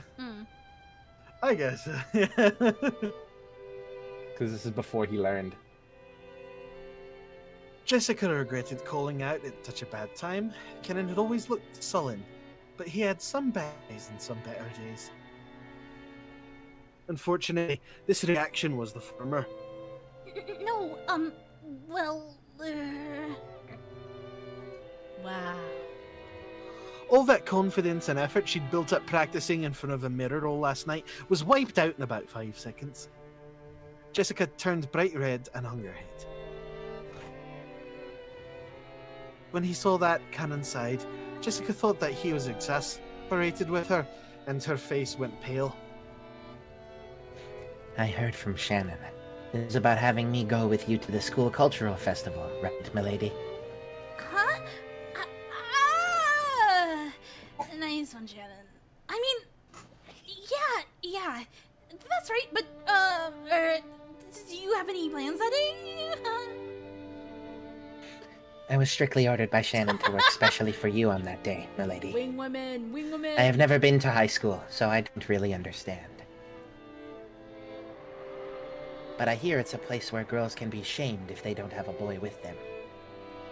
And I was given special orders to see to it that the daughter of the Ushinomiya family is in no way inferior to the common people. Fire.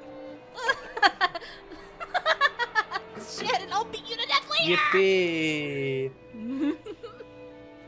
Jessica kept yelling with a strange voice and a broken smile, like a tea kettle filled with boiling Did water. Shannon pimp out her brother? She totally did. But it was for love, Oh, damn big it. time. Big time. But I mean, she likes him, so you know, maybe he can learn love. Maybe. Kenan wasn't an idiot either. He fully understood what Jessica intended by inviting him. But to be honest, playing along with Jessica's love game seemed like it'd be nothing more than an annoyance to him. However, Shannon had asked him over and over. He was deeply indebted to her, so he couldn't refuse. And that brooch was in his pocket. Could this strange turn of events been brought about by the magic power residing in this brooch? Ridiculous. But he remembered what Shannon had said to him that day. Could Shannon say something he couldn't? Hey, Kenna. Oh, that's him. Yeah. Yeah. Sometimes Oh, they do shit. that. Sometimes they do that. Yeah. Why? Sometimes they do they that. never stop doing that. Nope. Actually. Nope, they Yep. don't. I don't understand Shannon's feelings. We are furniture. As if we could ever become anything more. It was truly an odd exchange between Jessica, who was still rambling, on in a strange voice, and Kenan, who sighed deeply. And then they both die. Every single time it fades to like gray and white. It's just Yeah. Kenan couldn't die on his way back to his home Jaffa! planet. Someone's here! Did you hear? Huh? Sorry, who is it? Oh, okay. As my Oh. friends all gathered together, they were looking this way with hard-to-describe expressions, whispering to each other in small voices that weren't small anymore. My attempt to play dumb felt pretty transparent, even to me. Did I really just say sorry? Who is it? Like I don't know who just showed up. It's useless. She's doing a battler. It's useless. It's useless. My mind's going blank. Oh god, it's hereditary. Whoa, what the fuck are you wearing, bro? What is what, dude? He's doing like a Seth Undernight cosplay. This was not the original game. Holy fucking Why does he look like that? What is that? What even is that? I can't believe they dressed him like that. Holy fuck. No, hold on, babe. I have to send you something. I'm gonna pee my pants. It's so funny. Oh, that's so ridiculous. To a fucking school festival. That's crazy. Oh my god. Babe, look at it. Look in the cloudy chat. Oh. You see what I'm talking about? He looks like he's doing a bad cosplay of this guy. Let me see him. Oh my god. Yeah, he is. He is doing a bad cosplay of that guy. Oh my god. That's- fucking bleach looking ass motherfucker. That's so hilarious, dude. Oh, I love Ugh. it. No, looks wait, bald that's with no Jesse's hat. boyfriend. He's so cute. Just like a school shooter. Bro, you look like you could tell someone not to come to school tomorrow, dude. Smiling face. Epic. Nice reference. Yeah. Oh. Oh my god. Fucking, what a goddamn design choice. Oh god. Okay. He's younger? Ah! Oh my god. Well, huh? What the fuck was that? She's into little kids, apparently. I assumed Jessica just punched Yeah, someone. this is an accurate depiction of Twitter behavior. Oh, Jesus Christ. This is Twitter behavior. Sees a boyfriend who is like 2 years younger, pedophile. Jesus Christ, dude. You dated her when you were 16, 17, now you turn 18! Pedophile! I'm you. There is no such thing as Romeo-Juliet law, never happened! Oh god. I didn't know where the entrance was. I must apologize for my tardiness. Right, that outfit looks really good on you. Shannon said normal clothes wouldn't do, so we went and bought this the other day. Does it look strange on me? Fucking hot topic? Yeah, a little bit strange. Shannon, when I get back, I'll promote you to 2 levels! It feels like everyone here's a girl. It's uncomfortable. Yeah, isn't it? Come on, let's not hang around here. Let's go to the stage, okay? Cause I'll be up pretty soon. Come on. Jessica seemed just as uncomfortable. It looked like being bathed in everyone's interested gaze was hard on her. When he saw Jessica's appearance, Cannon thought he might have made things difficult for her by coming. I get the feeling I'm getting in the way. Am I being a burden? I told you, no way. Please tell me at any time if I start getting in the way. God, the way he calls himself Boku. That's so funny. There's no way you get in the way, Kanakun. God, you got This some is boyfriend so coon. dumb. This is Oh so god, oh god. cute. Oh god. What would you like me to do, milady? No way. He makes her call. She makes him call her Milady like a butler. Oh my god. No, they definitely think she's like a dommy mommy weirdo. No, you can't call me Milady today. Is that so? As you wish, Jessica-sama. I'm telling you, dude. They think she's a Umi She Frico. thinks she's a Umi Frico. Sorry, can you close your eyes for just 3 seconds? Oh my god, it's They're kids. fangirling, They're dude. As you wish. She actually kissed her. What the She gave fuck? her a little bang. Oh, she's beating the fuck out of them. She's Actually. back again! Oh my god. Pulling a fucking Natsumi with her lesbian classmates. Just kaboom! By the time Cannon opened his eyes, a horrible tragedy had occurred in the room. Oh god. Everyone had been driven into the walls, their arms and legs outstretched. Jessica had slipped her brass knuckles back Oh, into her fire. pocket before Cannon's eyes opened. Anyway, let's go over to the stage. Our turn's coming up soon, so take a seat and wait for a bit. So 'Cause you is gotta she get just ready. living a completely different type of... she's living in a different completely, like, Yeah, like an basically. anime. Cause we gotta get While ready. she's at school. Go straight to the end and you'll see a temporary stage. You'll know where to go. Please take care. She lives in a shoujo, dude. Yeah. Yeah, she does live in a shoujo. Then she goes home to that shit. Yeah. Yeah, goes home to the fucking visual novel life. To the Yeah. VM. She pushed Cannon's back as he seemed to be having trouble moving himself and chased him out. Even though Cannon was confused by Jessica's attitude and her panicky state, which he'd never seen before, he followed her instructions and headed in the direction she had indicated.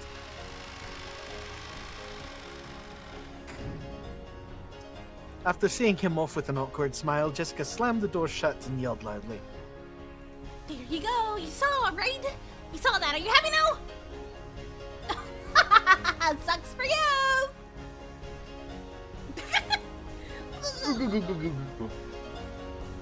I lost a bet. I was sure Jesse didn't have a boyfriend! Oh man, she's just abusing one of her servants. Oh, right? Disney boyfriend's incredible. Shut up! Come on, let's get ready. Oh, When Jessica took the brass knuckles out of her pocket again, everyone energetically returned to their tasks. Wow.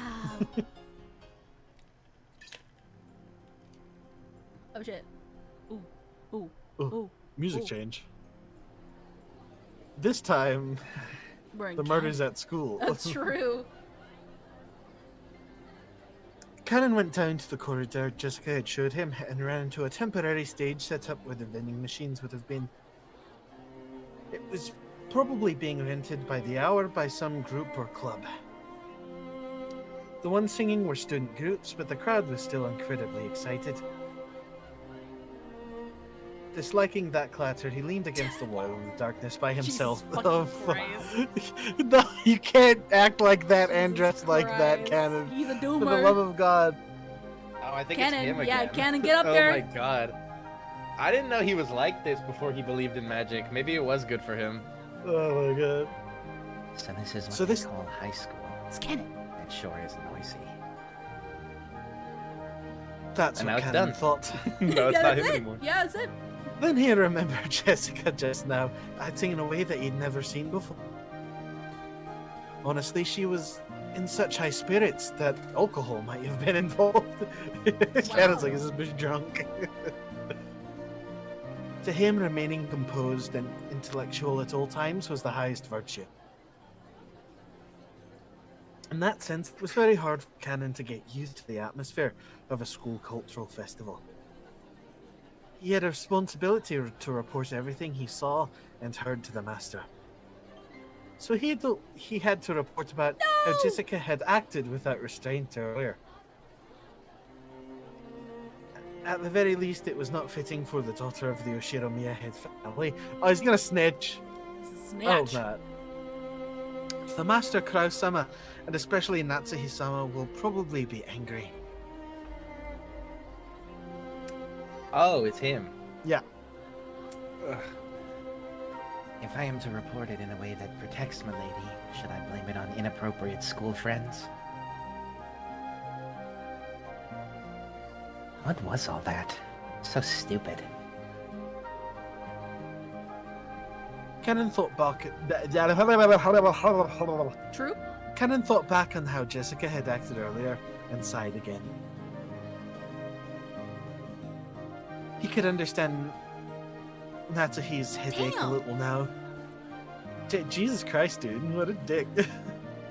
Come to think of it, Natsuhi-sama, as the president of the PTA, Of was course she supposed to go. She. Of Oh course she God, is. I feel bad for every other child in that school. Was supposed to go to an informal gathering after attending the ceremony in the gymnasium. She said she wouldn't be able to see Milady's performance, didn't she? That's probably for the best. Crowds certainly are unpleasant. What in the world is going on? Several female students keep glancing at me. It seems they're all whispering the same things Milady's school friends said, and it's truly unpleasant. Come to think of it, didn't Shannon warn me? If you walk alone at something like a school festival, you'd better watch out because lots of strange people will come and talk to you. Excuse me, are you by yourself? Just as expected, a group of girls I'd never met started talking to me. Their stare started to make my back tingle. Didn't she tell me some magic words that could chase them off in times like this? Sorry, I'm with someone. Oh, really? I'm sorry. Ah, it worked. Instant reaction. Well, that got rid of them, but it hasn't really changed the number of people staring at me. No, it's that kid, that's Jesse's boyfriend. Away! Isn't that good? I can't believe it. I was sure Hey, it new was kid. fake. Isn't it cute? So he's younger? Lucky Jesse!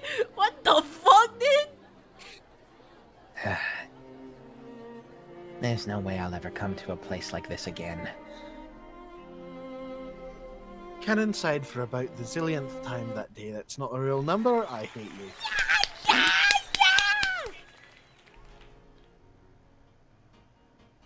When he did, the lighting changed and the standing audience started cheering. He looked around and realized that there was suddenly a large group of people there.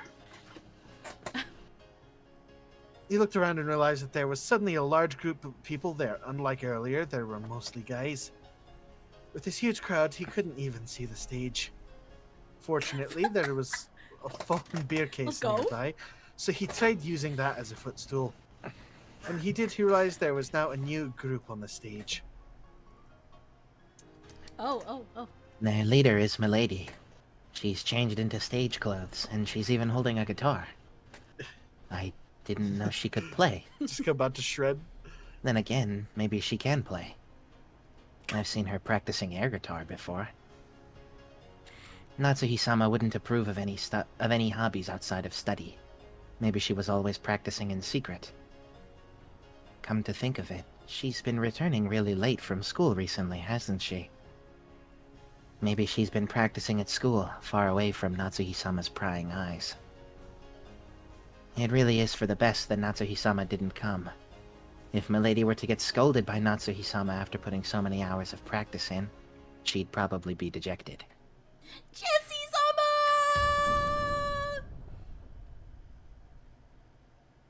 Them calling her Jessie is cute. By the way. Everyone, What, thanks for gathering the here people? today! All her fans. Yeah. I could hear Jessica-sama's forceful voice through the speakers. Jessie-sama? Maybe that's her nickname at school. The students in the audience kept calling out that name.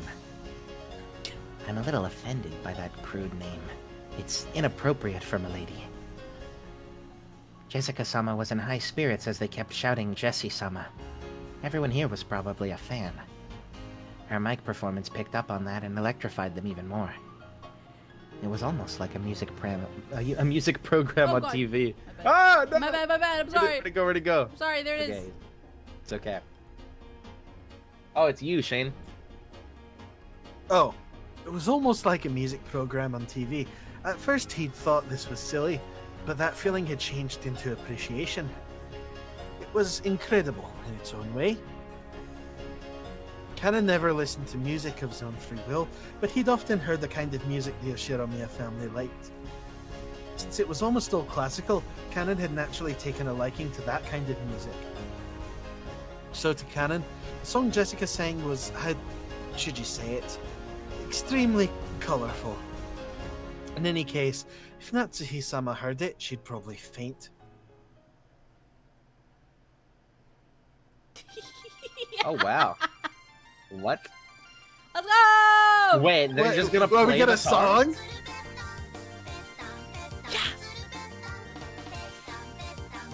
Wow. Definitely a product of the time. This is not in the original game. What is? Huh. Is this canon again, or is this? Huh? Is Is this canon again, or do you think it's the narrator? I don't know. I think Okay. maybe But everyone canon. looked like they were having a really good time. Some diehard fans who had even bought pin lights sang along and danced crazily with the same movements, almost as though it had been planned ahead. On the stage, Jessica-sama also sang enthusiastically, dripping with sweat. Is that a English flag on her boobs? Yeah, I was looking at that. Like, I think it's the Brits. Yeah. He couldn't find a single element that was appropriate for a daughter of the Oshiromiya family, but it looked like so much fun.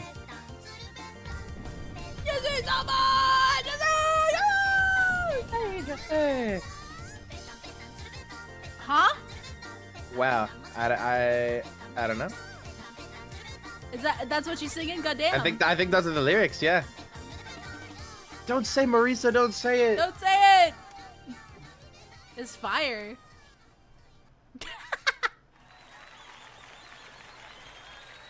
I must not go along with it, but at any rate, Milady is full of life and looks like she's having a great time. As I watched Milady enjoying herself, I thought, could this be Ushiromiya Jessica's true nature? Don't I know better than anyone that during her life on Rokenjima, she's had no choice but to kill her sense of self? So the time she spends not as Milady, successor to the Ushiromiya family, but as a single girl called Jessica, living life to the fullest, must be very important to her.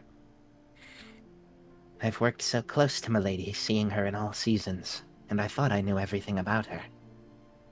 But that was all limited to one side of her, the Milady of Rokenjima. We have furniture. We serve on Rokenjima and end our lives on Rokenjima. So I've come to think of Rokenjima itself as our whole world. As though, like... Yo, chat, new word. Ptolemaic? Ptolemaic? Hold Like, on. like... Ptolemy? Yeah, but I'm learning what it means.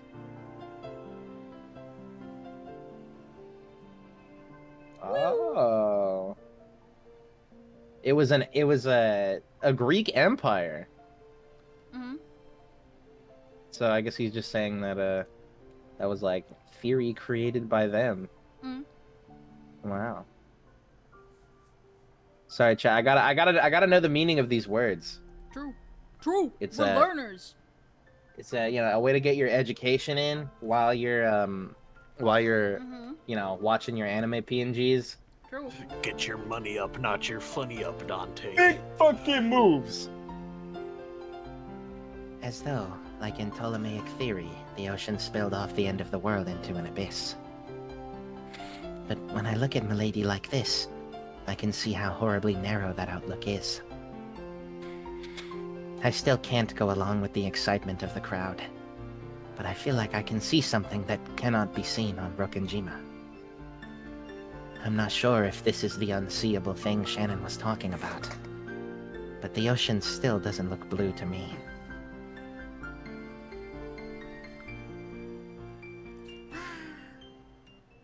Wow. Okay.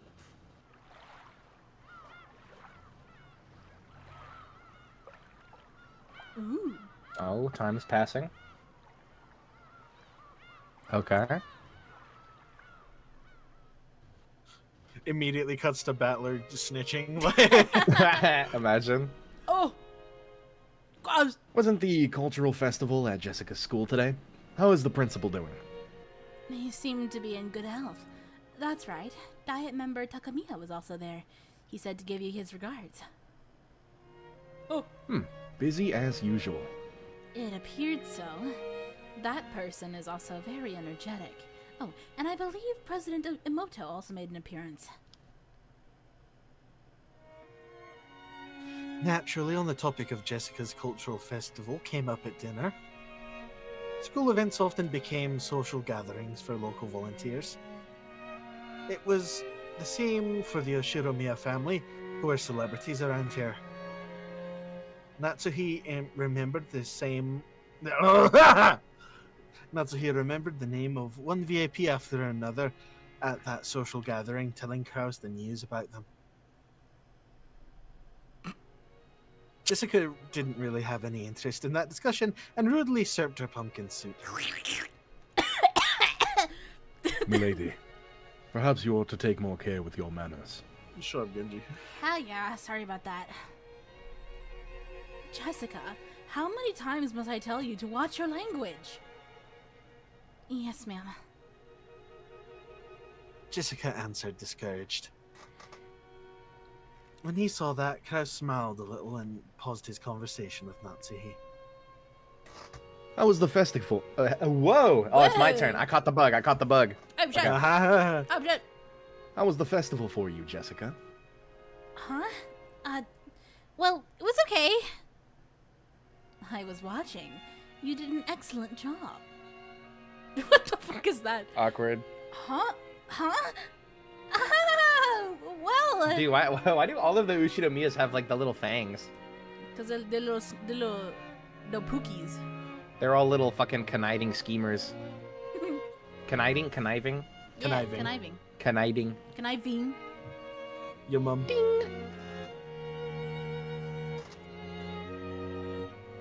Oh yeah, that's my turn.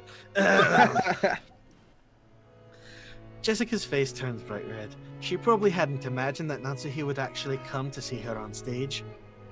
She felt a mix of happiness and embarrassment. Actually, she hadn't really wanted her mother to watch, since she didn't want to be told that her music was inappropriate for the Oshiromiya family. But it certainly didn't make her unhappy to hear her parents say she'd done a good job after watching her try her best. Jessica acted with both composure and dignity, fitting behavior for the student's representative. Oh, yeah. The smile that had been there a second ago crumbled like sand. Jessica immediately realized that her mom was talking about something different. Jessica was also the school student president. She had no interest in doing something so annoying, but her parents had been pushy, so she grudgingly accepted. Unfortunately, she was popular at school, so she won the election easily. So Natsuhi was praising her for the student council sponsorship ceremony at the beginning of the cultural festival. Actually, she had just carried that out half-heartedly. After that, she immediately met up with her friends and held a stage rehearsal for the rest of the time. That experience of standing above people and bearing responsibility will surely prove useful in the future. I'm sure it will help Jessica mature as a member of the Ushinomiya family. But you rushed a little while giving the greeting. You get a pass on content, but the fast pace of your speech lessened the impact. Oh man, these people are the worst. Okay, bro. It might help if you develop the habit of pausing every once in a while. Yeah. Yeah, these people are the worst. Yeah. Yeah. Yippee.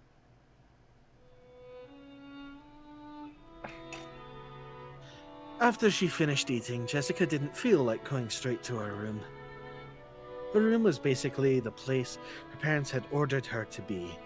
So perhaps for Jessica, instead of returning to her own room, being in an unknown location in this large mansion was a meager form of resistance.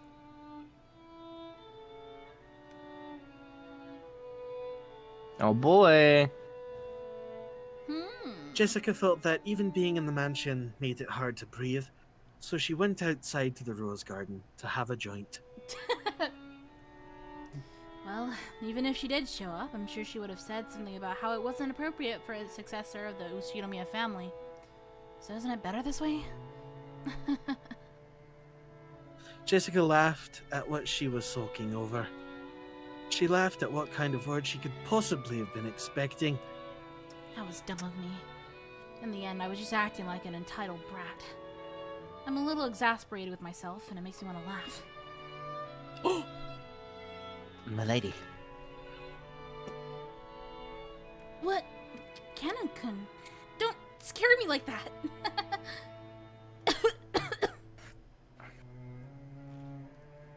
Just as she was about to force a laugh, Canon suddenly started talking to her and she choked. What's up? Got something to say?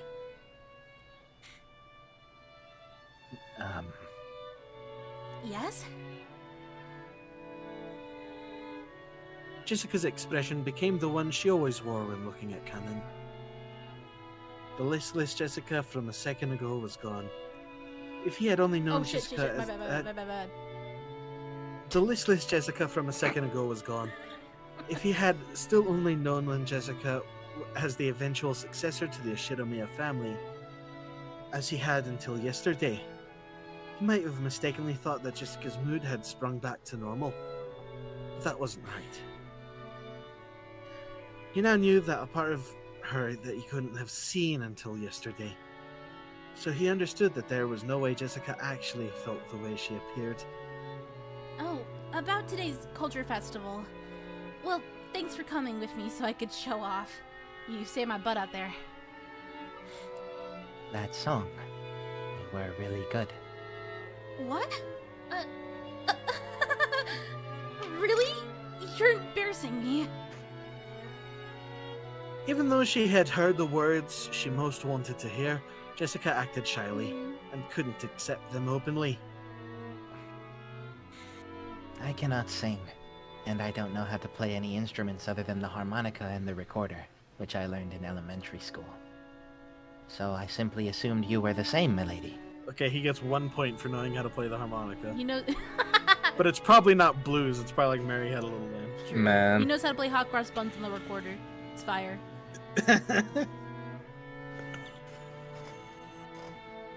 At the time, Cannon had never felt as though he'd been looking down on Jessica in this way.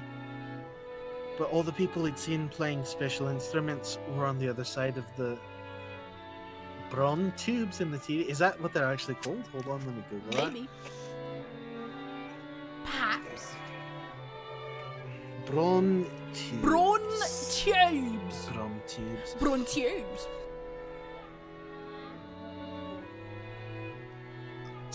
Okay, it must have been a mistranslation. It is a cathode ray tube. Anyway, at the very least, he'd been under the impression that it'd be impossible for Jessica. I am furniture, so I didn't believe there was any need to sing or play instruments. But I'm not sure anymore. Seriously, Kanakun, enough with that I am furniture business. Thank you. That's like a proper attitude you servants are supposed to have, right? Servants are supposed to be like living furniture. Genji-san says it a lot. It isn't just a proper attitude, because we really are furniture.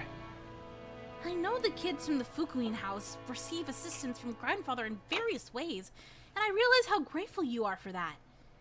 But it's a bit cruel for you to have to call yourself furniture just because of that. We're all human, aren't we? Kanakun, when you saw me singing, what did you think? It looked like you were having a lot of fun. I don't think that's true. Huh? You didn't just think it looked fun. You were envious, weren't you? That's not... Kenan probably hadn't noticed that emotion himself. Most likely Kenan saw something he'd never seen before, learned about it for the first time and felt envious. And to trick himself out of that emotion, he called himself furniture over and over. I know I'm a successor to the Ushinomiya family or whatever, and, well, I'm sure there'll be a lot of annoying stuff to do from now on. As far as that goes, I can't do anything but give up since I was born under an unlucky star. Probably, just like you had to live at the Fukuin house, I don't have a choice either. I couldn't choose the stars under which I was born. That may be true. But there's one place where you and I are completely different. You know what that is? I am furniture, and milady is not. He was about to say that, but stopped. I do not know. Kanankin, you decided that your fate determines everything about you, and you gave up. But I can't accept this kind of fate, so I do the best I can. So, while there's still the rigid and cornered me that's gotta stay as the daughter of the Ushinomiya family, I've created another me that can do what I like to the fullest.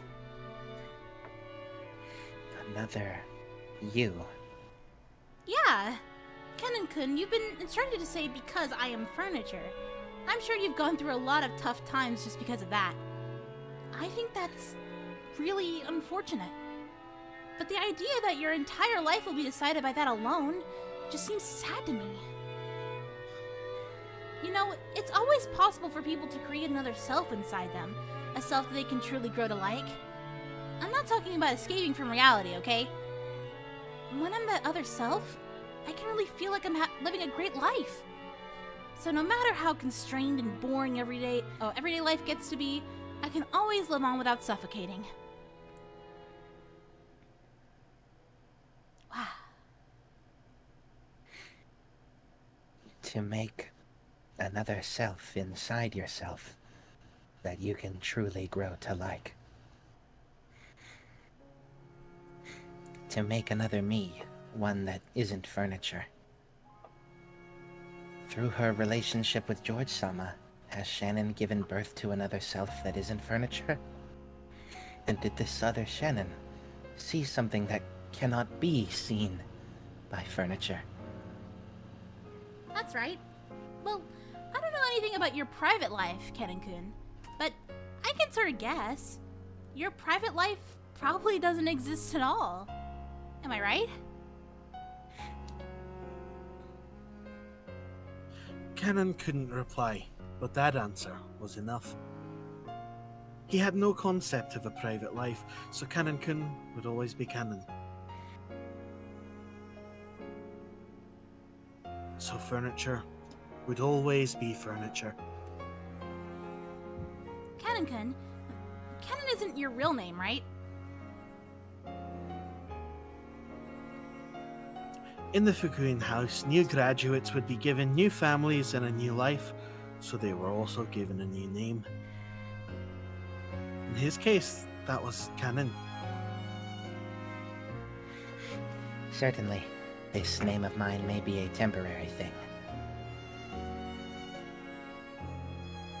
Before, he had thought of himself as Cannon and no one else. But he remembered.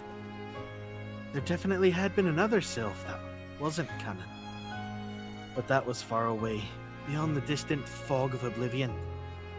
So even for you, it should be okay to have times when you're Kennen-kun and times when you aren't. Maybe when you act as a servant, that Kennen-kun calls himself furniture and strictly limits his own will.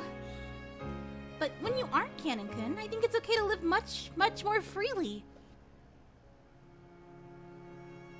Those words definitely weren't just lip service. Jessica had also been like this in the past.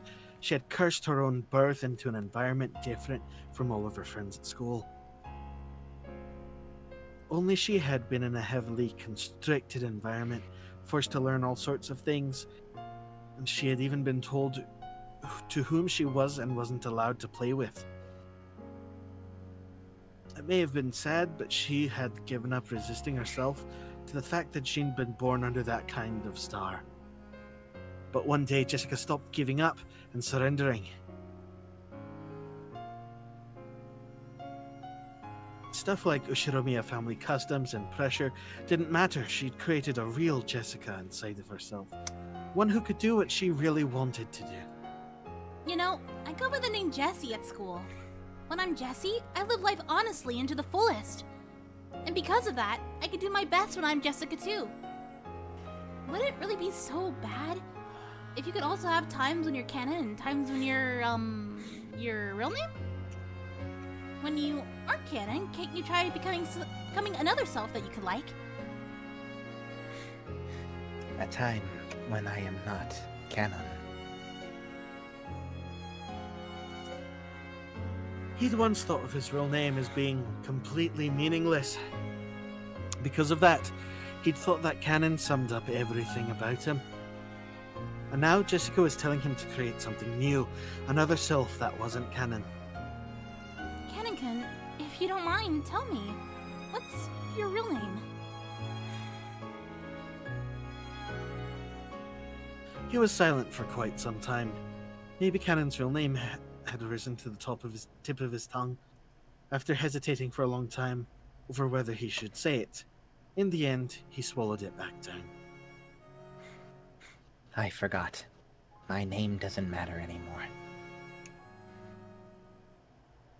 The words contained a faint rejection. No matter what kind of real name I had, the only truth now is that here, I am canon. The past has nothing to do with anything. Materials with which furniture is made, be it a trunk of a tree or otherwise, are meaningless in the end. I told you to stop that! You aren't furniture, you're human, right? Oh. I am not human! Oh. Cannon clearly voiced his refusal. It was with a rage that he normally didn't show. Jessica couldn't say anything back and was struck silent. You are human, milady. So you are free to live any way you please, and any kind of future is possible for you. It's almost like you have wings and can dance through the sky like a bird. But I am not like that. Even if I looked like a bird, I'd be nothing more than a domestic duck. Even though they have wings, they cannot fly. To speak to me of that dream in the sky despite that, it's just so cruel! Furniture and ducks! What the hell is all this? No. Jessica had unconsciously gone along with Cannon's forceful manner of speaking, but she realized that she shouldn't fire back and swallowed her words. I don't know anything about you. I don't even know your upbringing, and I don't know the hardships you've been through. So I can't even imagine why you started calling yourself furniture. But know this. You aren't furniture or a duck. You're a real human. If you want to say Cannon Kun's furniture when he's working as a servant, that's fine. But in that case, don't you think you can create a self for when you aren't furniture? For when you're human? Yeah, only a human like Milady can embrace that possibility. I am not like that. I have no future, no possibilities, no dream that I am allowed to see. So, Milady, please don't say any more cruel things. Why do you say stuff like that? Because it seems you mistakenly think I'm a human, the same as you, Milady. We are different sorts of beings. I just wanted to make that clear. I heard from Shannon something about Milady liking Shannon, you snitch! Huh? What? No. I look almost identical to a human, so, like Shannon, I could probably delude myself into thinking I'm human and pretend to love for a time.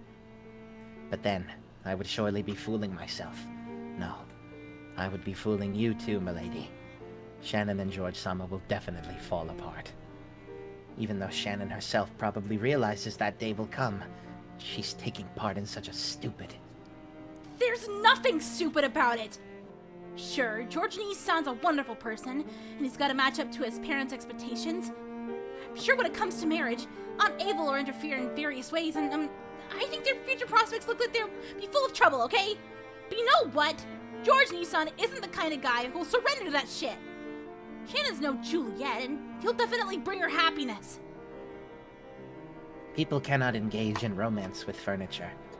What I'm trying to say is that even if you can love furniture, I cannot love you, Milady. Damn. Those words of Cannon's crushed all of Jessica's bittersweet feelings from that day. There was no way her emotions could have predicted that she'd be refused so bluntly. In an instant, she lost the willpower that had led her to try and unravel something stubborn in Cannon's heart. Before she knew it, she was just standing there in shock. Milady, if your feelings for me were due to my conceit, then I must ask that you forgive me. No. Well, I won't deny that. Thank you very much. Huh? Thank you very much for thinking of me as human. Those feelings alone really do make me happy. Anything more would be too cruel for me, so... No, I said enough. Sorry about that. Jessica recklessly scratched at her head and spoke, trying to force her voice to sound bright. I just kinda ran on ahead by myself and was a burden on you. I'm really sorry. I'm sorry for causing so much trouble on your precious day off. No. I was also happy that I could see you having fun. No, you don't get to do that after being a dickhead. You fucking no, you don't get to do that. You're tripping, bro. What is being a dickhead about not requiting feelings? Damn. Bro was honest and said, I'm sorry, I don't love you. Dude is angry! You have have to be in love with her, Kevin. You Yes, have to. you have to! No, that's not what I'm saying. I'm saying if you have personal fucking things like that, he has no right to force that on. Where he went wrong is forcing that on someone else who isn't him. He can think of himself however he wants to feel that. But the moment he starts shoving it on other people is where he's being a cunt. That's not even what he said, though. He said, "This is how I feel about myself, and that is why I cannot be with you." Yeah, I mean, No, like... Yeah? No, just saying Yeah. what he said about George and Shannon. Oh, that they're gonna fall apart? Is right. Yeah. Bro doesn't believe in love, dude. He doesn't believe that he can be loved. So, he's a skeptic. Then, let's call it a night. If I don't go back to my room and turn off the lights, Mom will get mad at me again. That's probably for the best. I wish you a good night, milady. Yeah, good night. And also just after, like, requiting someone's feelings like that, then saying something affectionate, that's fucked up.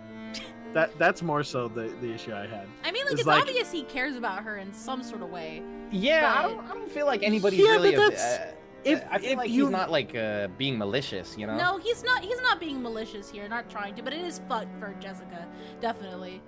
I yeah, feel for that's not her. how you treat someone that you just like. I get it. You know, if he's not doesn't feel the same way, cool. But don't then like be like, hey, winky face. Like, it's like don't do that. He didn't go, "Hey, winky face." He was like, "Are you okay?" It just. Well, it's he tragic. then went It like sucks. complicated. It sucks for both of them. Like affectionately complimented her again, like right after. Oh, sorry, I went on ahead a little bit. I shouldn't have. Okay. Kenan saw Jessica trod away with her back to him, looking disheartened. But then she suddenly broke into a reckless dash and appeared in the direction of the mansion, and disappeared in the direction of the mansion. As he watched her back for an instant, Kenan was tormented by the feeling that he had just made a huge mistake. Yeah, bro. Oh, never mind. But he hadn't made a mistake at all. He'd been forced to refuse her for now for her sake, while the pain was still at its smallest. Nice going, making a woman cry like that. Thank you, Beatrice. I didn't expect you to refuse her that strongly. If you'd given a normal answer, another pair of lovers would have been born thanks to my magic.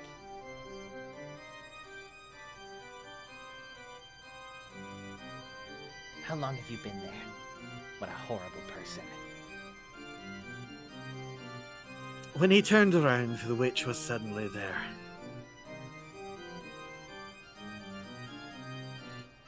It looked like she'd been there the whole time, watching the two of them as though enjoying a play.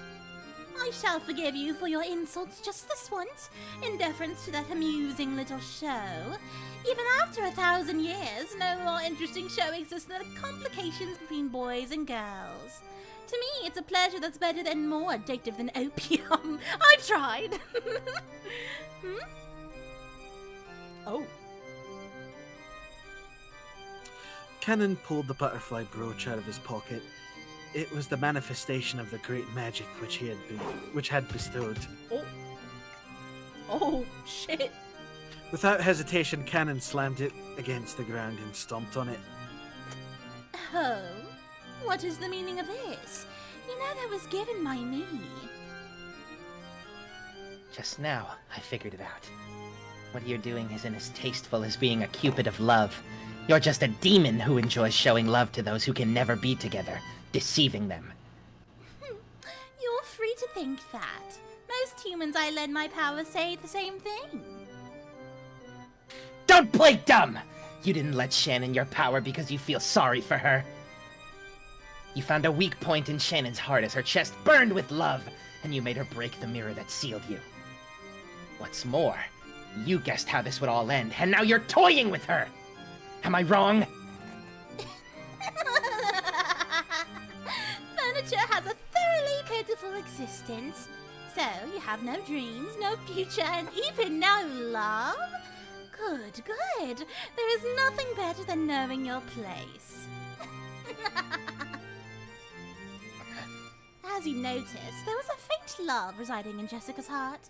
You seem to think you've snipped it in the bud. But did you know? Trees grow thicker branches if you thin out and prune them. A girl who loves furniture, is it? Amusing. How truly amusing. Shannon and George will also eventually reach a stalemate with their unfulfillable love, ripening into the sort of large fruit I love. However, No, Jason, he's not like bouncing between like opinions. He's saying that like Shannon disagrees with him, but he still thinks that she's wrong. Yeah. However, regretfully, it seems to be going so smoothly for those two that it's hardly entertaining anymore. But on the plus side, it seems the two of you will amuse me to no end. The witch laughed. Even though she had known the two could never be together, she had lent magic to bring them together. However, they couldn't escape the fate that prevented them from ever being truly joined. The witch knew that. If they ever joined, Shannon and George, Cannon and Jessica would eventually break up. They would wander through an endless desert in this hell of love, tormented by an eternal thirst. What? Did you think I'd lend you my power and ask for nothing in exchange? I'll gladly assist a pair in love, and in exchange I'll enjoy watching the cruel fate they'll eventually meet. I have never come across a better show, not over the course of 1,000 years! Yeah, this is kind of fucked up because it's like Canon is saying that they can't be together because he's pessimistic, but when the story is like Beatrice knows they won't be together, it's because she's gonna fucking kill them. Just look at Kinzo. See how he ended up? An old, pitiful man who learned the taste of love before being thrown out of paradise. Look at how he lives, like a dead man that cannot fully die. You truly are a witch.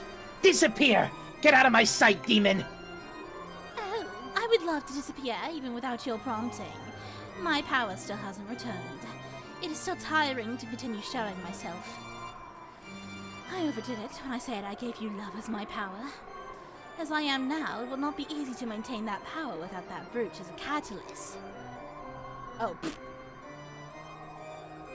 Cannon ground his foot even more into the stomped brooch, not giving a shit about his longtime friends finally being happy. Nope. He felt it break under his foot. Then it evaporated like water, and changed into butterflies that sparkled gold fluttering out from beneath Cannon's foot. Maintaining this form is quite painful for me as well. I will hide myself for a time, just as you desire. My magical power will rise as surely as the moon and the tides. And eventually a fetching time will come for my revival. I know not in the slightest whether that will be tomorrow, next year, or even 100 or 1,000 years in the future. But as long as there are those who entertain me, I will surely gain power and revive. I will disappear for a short while, until that time comes.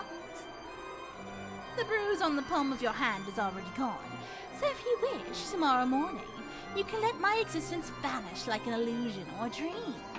After all, nothing saddens me more than being forgotten. However, I will surely be revived. Be on your guard, so that you will not regret the days coming when it arrives. I will surely have my second coming, and rule over everything as this island's true master. That is the time when the door to the Golden Land will be opened again. The greedy dead will surely wake me. You talk too much! Disappear now, Golden Witch! Goodbye.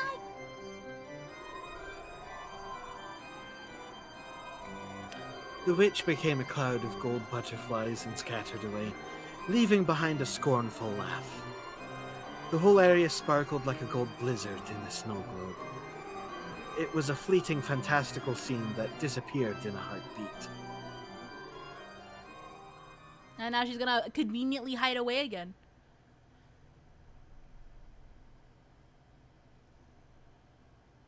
The witch could no longer be seen. However, Cannon felt like he could still hear that shrill and pleasant laugh.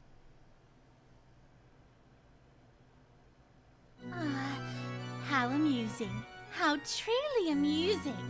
Why is the human world still so amusing after all the years I've been away? Go mad with with love go mad with gold. Those who don't go mad from one of the two are not human! I see. So that's why the word furniture is so fitting. Furniture is created to serve humans, and I cruelly treat humans as playthings to sink my 1,000 years of boredom. What a truly amusing three-way deadlock that I cannot control furniture! Can tell, you fool, what a truly entertaining scheme you've worked out. Furniture, you fools. Just you try and see if you can fell me. Tonight, 2 seeds of love have been sown, including the one already sown. That makes 3!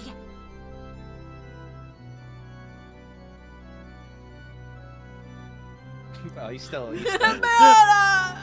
still here. Beatrice, why did you leave me alone in this painful world? I hate you. I will hate you for all eternity for not trying to answer, despite being yearned for so. Jason said cuck. Master, drinking any more will be damaging to your health. Dr. Nanjo warned you as well, did he not? He's fucking drunk. Be silent, Genji! You do not understand.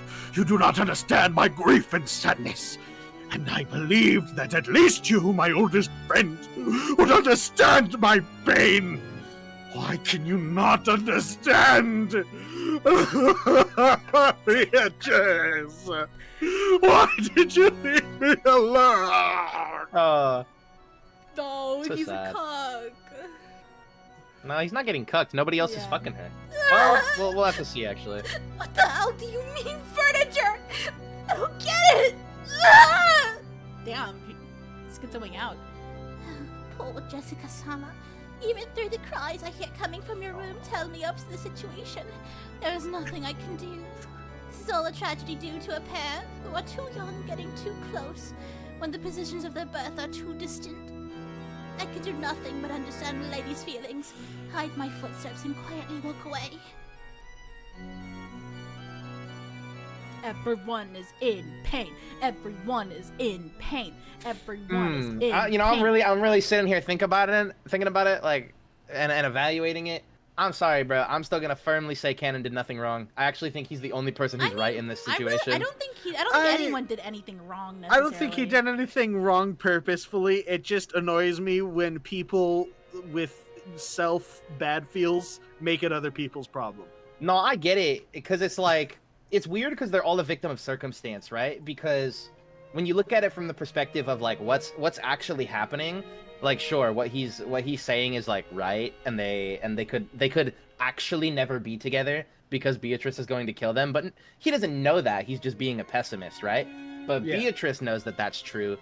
But because the story is also aware of that, they also make it clear that Cannon is right. So it's like, even though his suspicions are correct and they shouldn't trust the witch, like based on what the characters know, it's very easy to look at him and be like, wow, he's being an asshole. Because it's like, Well, it's hard to like justify his behavior given the knowledge that the characters have. Yeah, that, and just in general, like, fucking, I don't know. It's just when you have that hardcore pessimism, just because he doesn't have that knowledge, so it is just his feelings that he's putting on other people. You can't justify it because he doesn't know that. Yeah, right. So it is literally just his negative feelings he's putting on other people. Well, yeah, it's supposed to be tragic, but in the moment it makes me not like him. No, totally. Well, it's not only tragic either. There's also like an element of hope to it, because like on a meta narrative level, like it still represents like everything with Beatrice and the magic, where it's like, you know, what was Jessica saying? She was like, well, if we work together, if we convince people to change their minds, then like, you know, if everybody's okay with it, if everybody believes that they can be together, then they actually can. Mm-hmm. Cuts to Battler falling through the void, like, ah! Basically. Actually, are you guys cool with taking a little break? I gotta get my water. Yes, I Okay. would. Brick would help. Okay, let us take little minute. Let us take a little break. I'm gonna pull up the fucking words. Perhaps I'll grab a little snack as well. Yes, yes.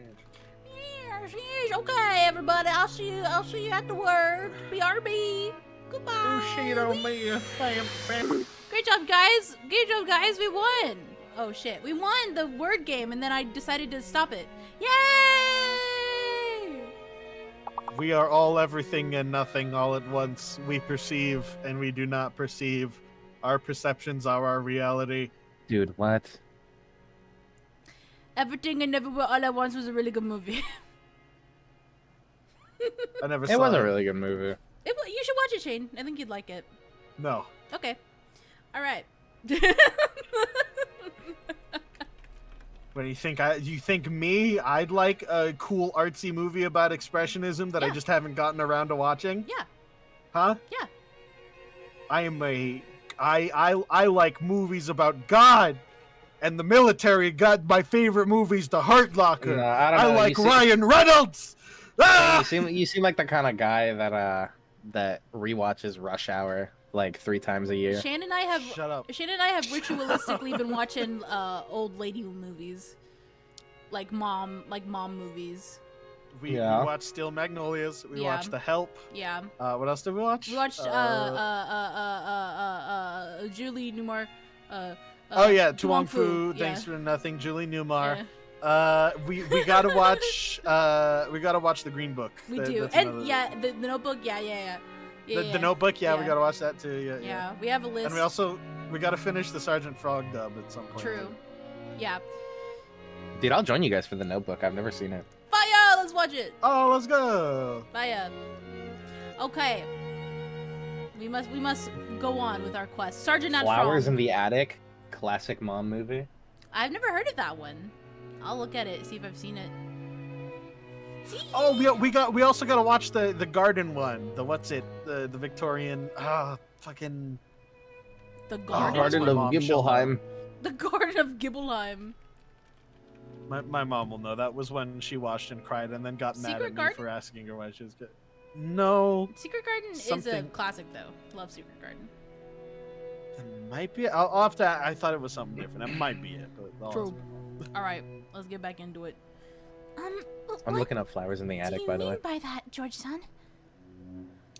God, look at this. Look at this fucking dude. I love his casual outfit. It's so good.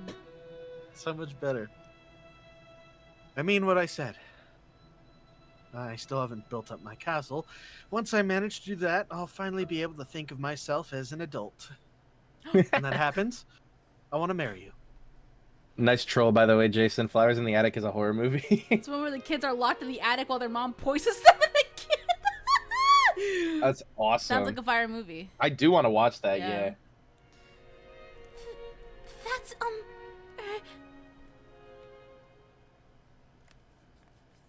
But my heart won't let me do that anymore. So, I want to give you an engagement ring. engagement, you say? But, I am furniture. Oh God, George.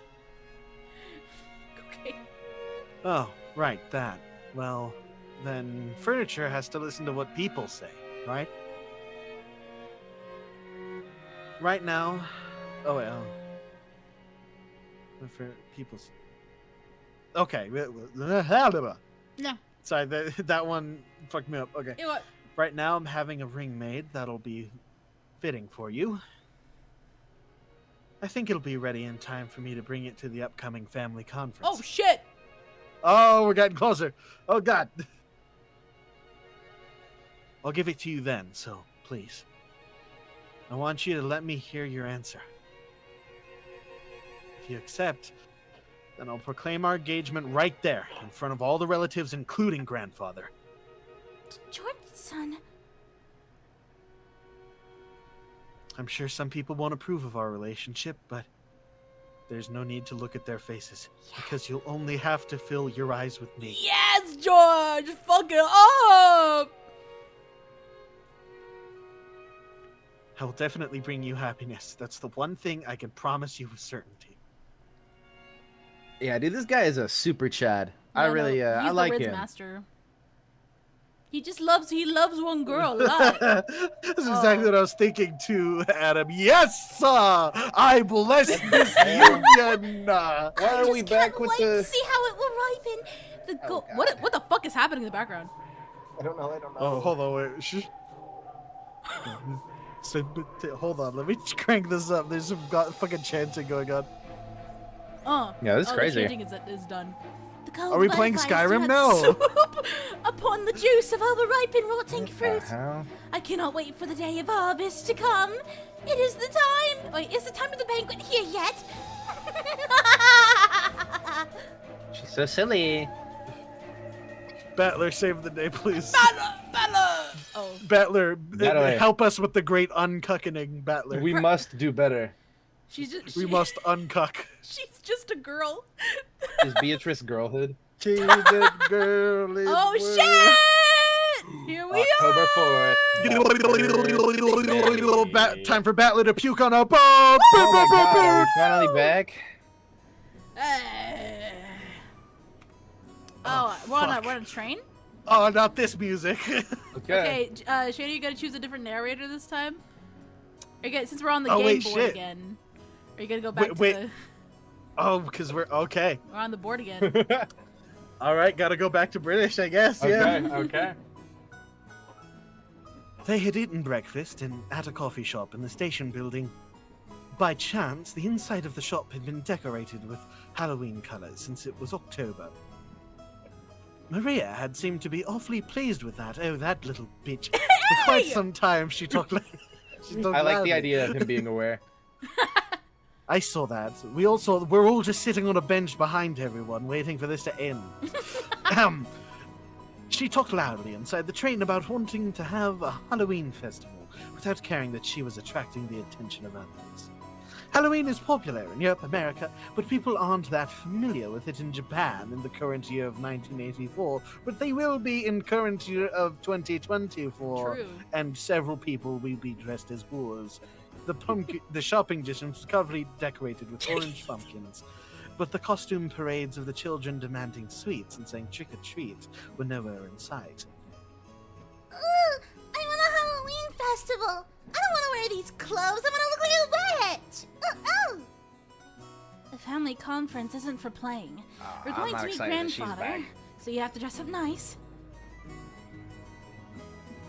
Fucking Mormon ass haircut looking ass fucking Real. fucking Greek Orthodox haircut looking. Yeah. While it wasn't completely full inside the train, it was really packed with almost all the seats occupied by the passengers. Maria was making a fuss among them, stomping her feet on the seat while Rosa scowled at her. Rosa had warned her many times to lower her voice, but Maria hadn't obeyed at all. Once Maria got like this, no matter how much she tried to explain the situation or to calm her, she wouldn't listen. Before, Rosa used to pamper Maria and give in to her at times like this. But that had probably been a mistake. Surely, Maria had gained the mistaken impression that throwing a tantrum long enough would make her mother give up and do what Maria said. Rosa had realized that error with the help of an educational book, Queen. and since then she had beaten her child. She had hardened the part of her heart that had wanted to pamper her beloved daughter, and instead had beaten her ruthlessly, where her mutual understanding with Maria began to grow weaker and weaker, and she began to get discouraged by her own powerlessness. More and more often, she beat her child. Halloween! To feel the power. If you don't give me sweets, I'll play a prank! I don't have any sweets to give you. We just ate breakfast. If you don't give me sweets, I'll play a prank! If you don't give me sweets, I'll play a prank! Why is she like that, bro?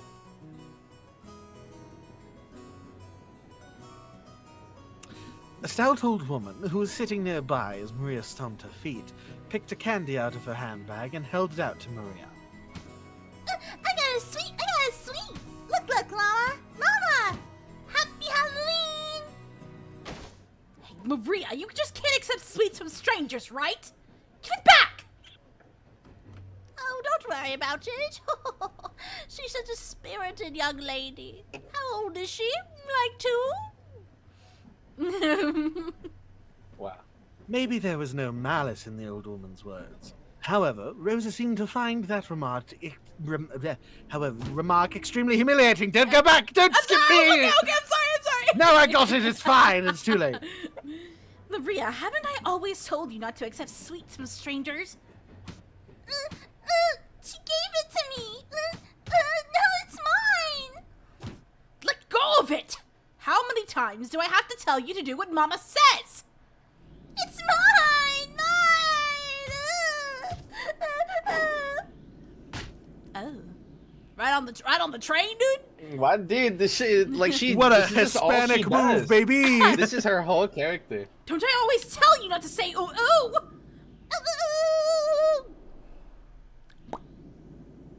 Rosa reflectively hit Maria violently on the cheek, and all the Latin people in the crowd stood up and cheered. In a flash, Maria started crying loudly. Rosa immediately took the candy from Maria's hand and pushed it back towards the dumbfounded old woman sitting next to them. Yeah, the old woman was trying to be nice, dude. Please, do not just give sweets to my daughter. I'm so sorry. Breathing heavily, Rosa once again held the candy out to the old woman. After getting flustered about what she should say for... After getting flustered about what she should say for a few moments, perhaps the old woman realized that her actions may have troubled this parent and child, and she accepted the candy back, apologizing.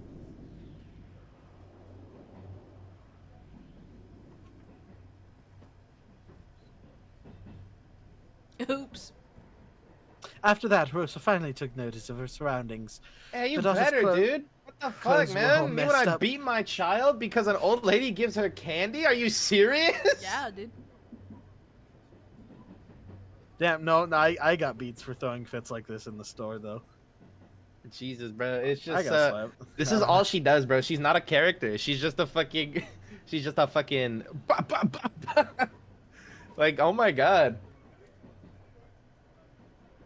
Okay, like, I agreed beating her for the speech impediment later is bad, so this one is now no longer acceptable, but I don't know, I felt looking back on it, like, when I was being a little shit in a store when we were just trying to get groceries and go home, that like, my dad, like, whacking me upside the head real quick wasn't that bad. I don't know. Yeah, I but don't she's know not what whacking. people's- She's not whacking But her. that's the She's thing. full on slapping her. Well, even still, that's not even why she did it. She did it because the old lady gave her candy. Like, that's twisted. She's a little twisted. Like, she literally said that was why she was mad. Because she took the candy. Like, that's sick. That's fucking sick, chat. Okay, She's guys. evil. Sick! You're sick! You're sick. I don't know. Am I? I think I'm because I'm victim blaming because I was a victim. Oh god. Oh, Jesus. Oh, trauma. Therapy. Oh god, therapy. Ah, Therapy. ah. I got my eyes beat when I was a kid. I said I'm fine. It's okay. It's okay, out me too, fine. dude. I get it. I was okay. No, it turned out great. I turned out really good. I'm a good person. I'm good. After that, Rosa finally took notice of her surroundings. Her daughter's clothes were all messed up.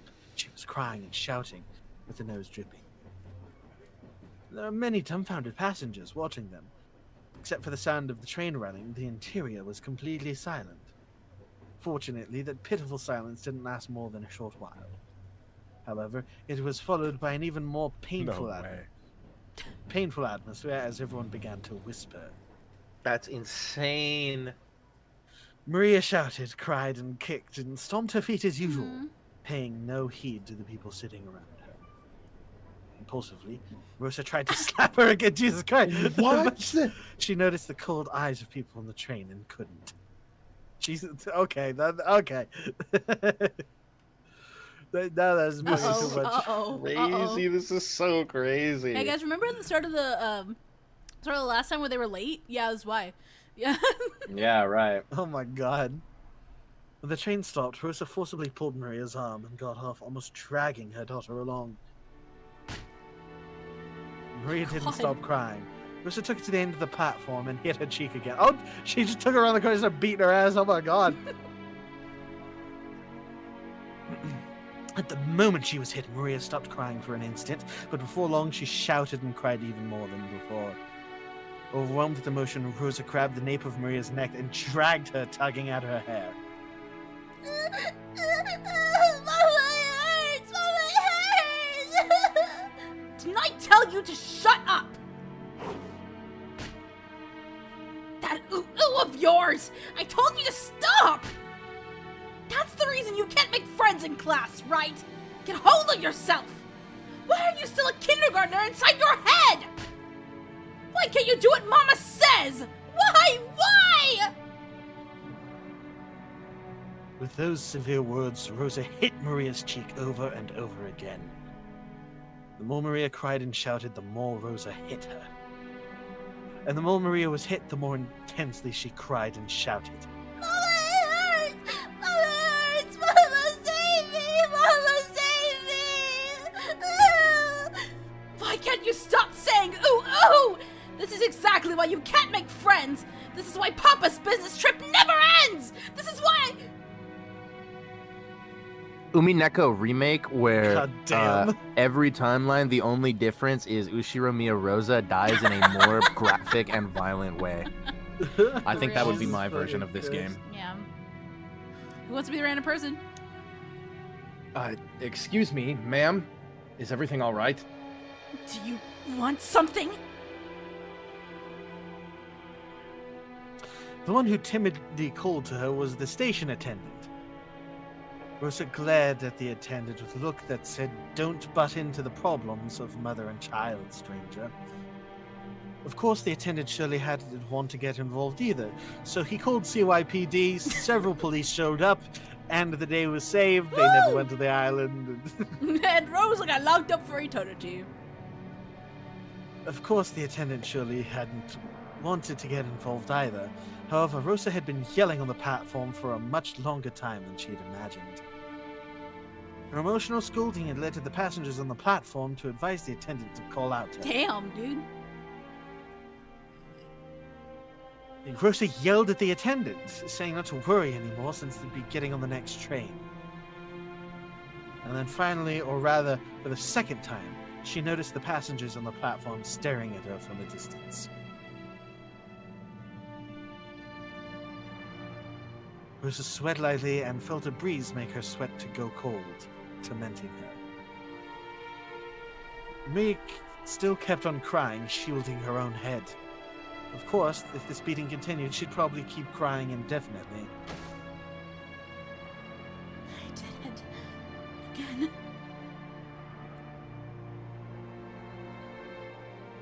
As the terrible heat in Rosa's head faded, she knew she had surrendered her soul to evil again. Oh, don't try to make me feel bad for her. Mama, Dude, Mama, of course come they're gonna back! try. You know they're gonna try. Rosa fell to her knees and hugged Maria, whose face was all soggy with tears and mucus. Maria, I'm sorry. I'm so sorry. Ah, they're in the cycle. Yeah, it's the cycle Yeah. of abuse! Cycle. It's a Dude. cycle! Come on, everybody knows the cycle for the toxic mother-daughter pair. Everybody knows it. That's the J's every time! This time. is girlhood, chat. It is, actually. Welcome back! Welcome back!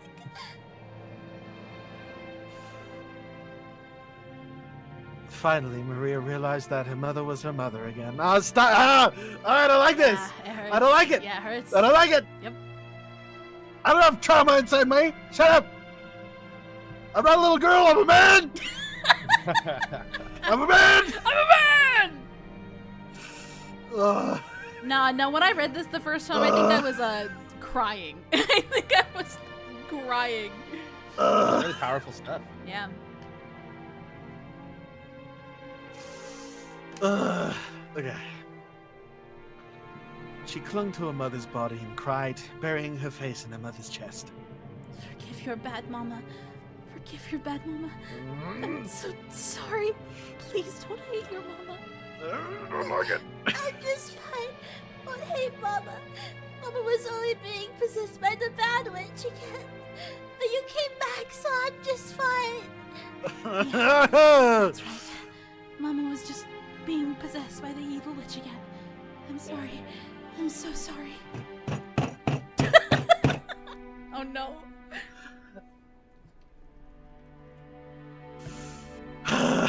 Yeah, I did.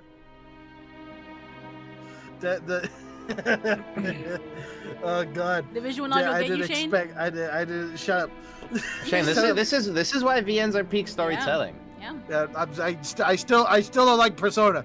I still don't like Persona or Danganronpa. Dude, Persona's not even a real VN. That definitely doesn't count. This is the real shit, Shane. This is the real shit. No gameplay, only clicking. Only story. You click, you read, and you experience. You click, you read, you act, you feel. Nah, but I mean that's some really sad shit, you know? Because like I still don't feel bad for anything that happens to Rosa, to be honest. But that's just because I'm not a very empathetic person. I don't know. No, like I am. I at least I try to be pretty empathetic. So it's like I want to shut that off, but at the same time, shutting that off would be hypocritical. But at the same time, fuck that bitch. But at the same time, Well, like my regardless mom of how did you the feel same about thing, it. but it It's wasn't her cyclical fault. She was an alcoholic. Yeah. You know, But she figured it out. It's cyclical. You know, her father and her siblings abused her, so now she abuses her kid. You know, it's You a know, cycle. it's also like you know, regardless of how you feel about it morally, it's like it's a very poignant example of a toxic codependent relationship. yeah, exactly. That as well. No, and it's tough because that's how it was with my mom. It's because one of the things that basically made it hard for her to stop the cycle was alcoholism, but she fixed that. We stopped the cycle. We're actually like good friends now and all that shit. But it's fucking it's hard to, because I went through that, but seeing it like on a younger child and them immediately saying, because Yeah. because I know the worst cycle of abuse part of it. Yeah, dude. It's like I get it. I went through a very similar thing with my mom. Okay, sorry about that. I had to get Shane. my triggering out of my brain. It's okay, Shane. dude. That means it's Nothing, working. nothing like a light trauma dump on the stream. Honestly, it builds character. Sure. It builds character. Should I just I didn't know like some inner thing about, oh my dear lord, I was abused as a child. Maybe a little bit. Holy shit! Yeah. Fuck. Jesus. I compartmentalized that. Don't stop taking it out of the cupboard. I put that away for a reason. Yeah, dude. Welcome to visual novels, man. It brings out that shit. You're like, oh wait, I know that feeling.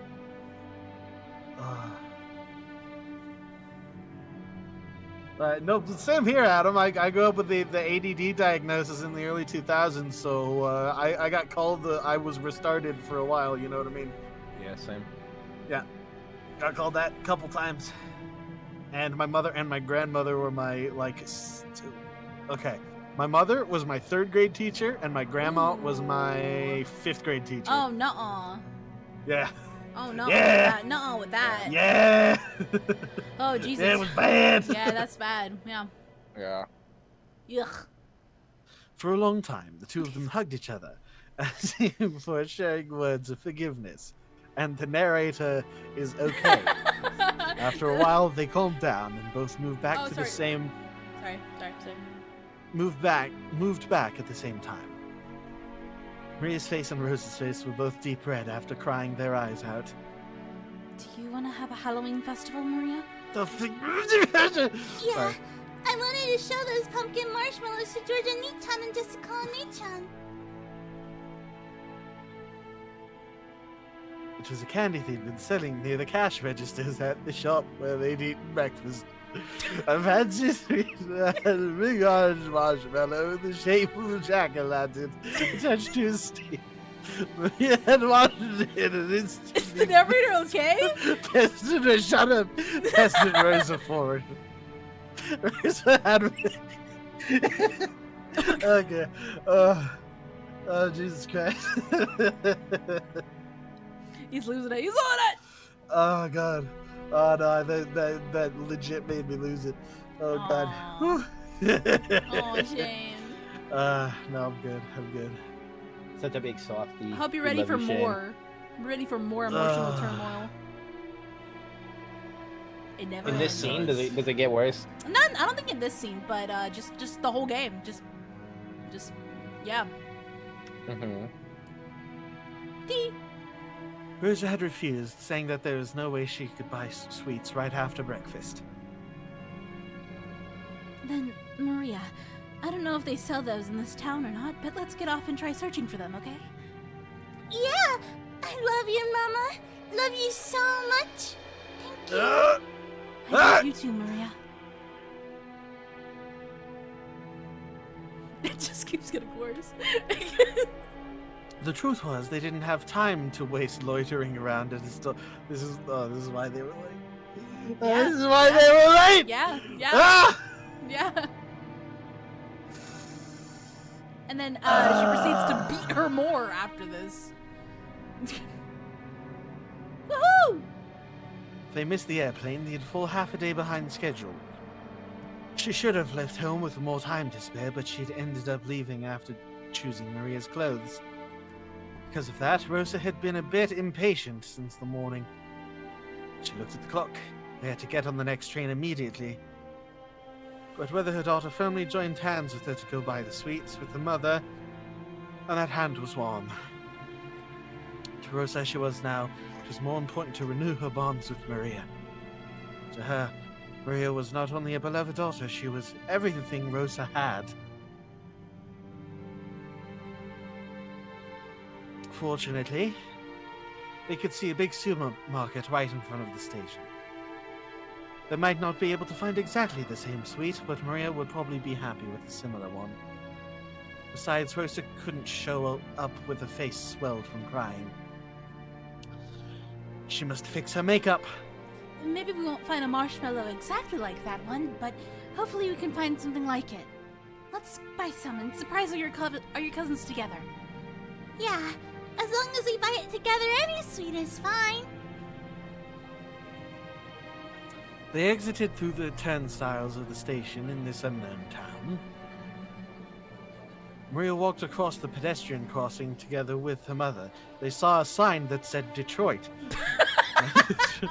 Chuckling to herself as though she was walking in an amusement park. Both faces were still deep red, but the two of them, mother and child, smiled warmly at each other without any restraint. You really got me. The sign said Detroit. They could hear gunshots in the background. Love. Rosa was immediately killed, and her corpse pilfered of any money she had on her. Fire. Oh, hey girl, hey girl. Speaking of abuse, emotional variety. Dear, what are you doing in a place like this? Oh, it's you. It's nothing. I just find this a pleasant place to think. All of our preparations for today have been completed. Why don't we have some tea and relax while we wait? I almost said something else.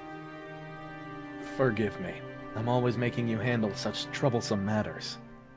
Please, rely on me even more. I'm your wife. Naturally, I'm grateful to have you always coming to my aid. That's precisely why I am able to devote myself to my work. I understand. I understand about your work and the topic of father's inheritance, right? That has nothing to do with you. It's nothing more than fishing for rotten meat amongst greedy siblings. It's okay, dear. Everything will go well. Your businesses have never failed to work themselves out. I'm sure no one will be unicorned with a fucking ice pick.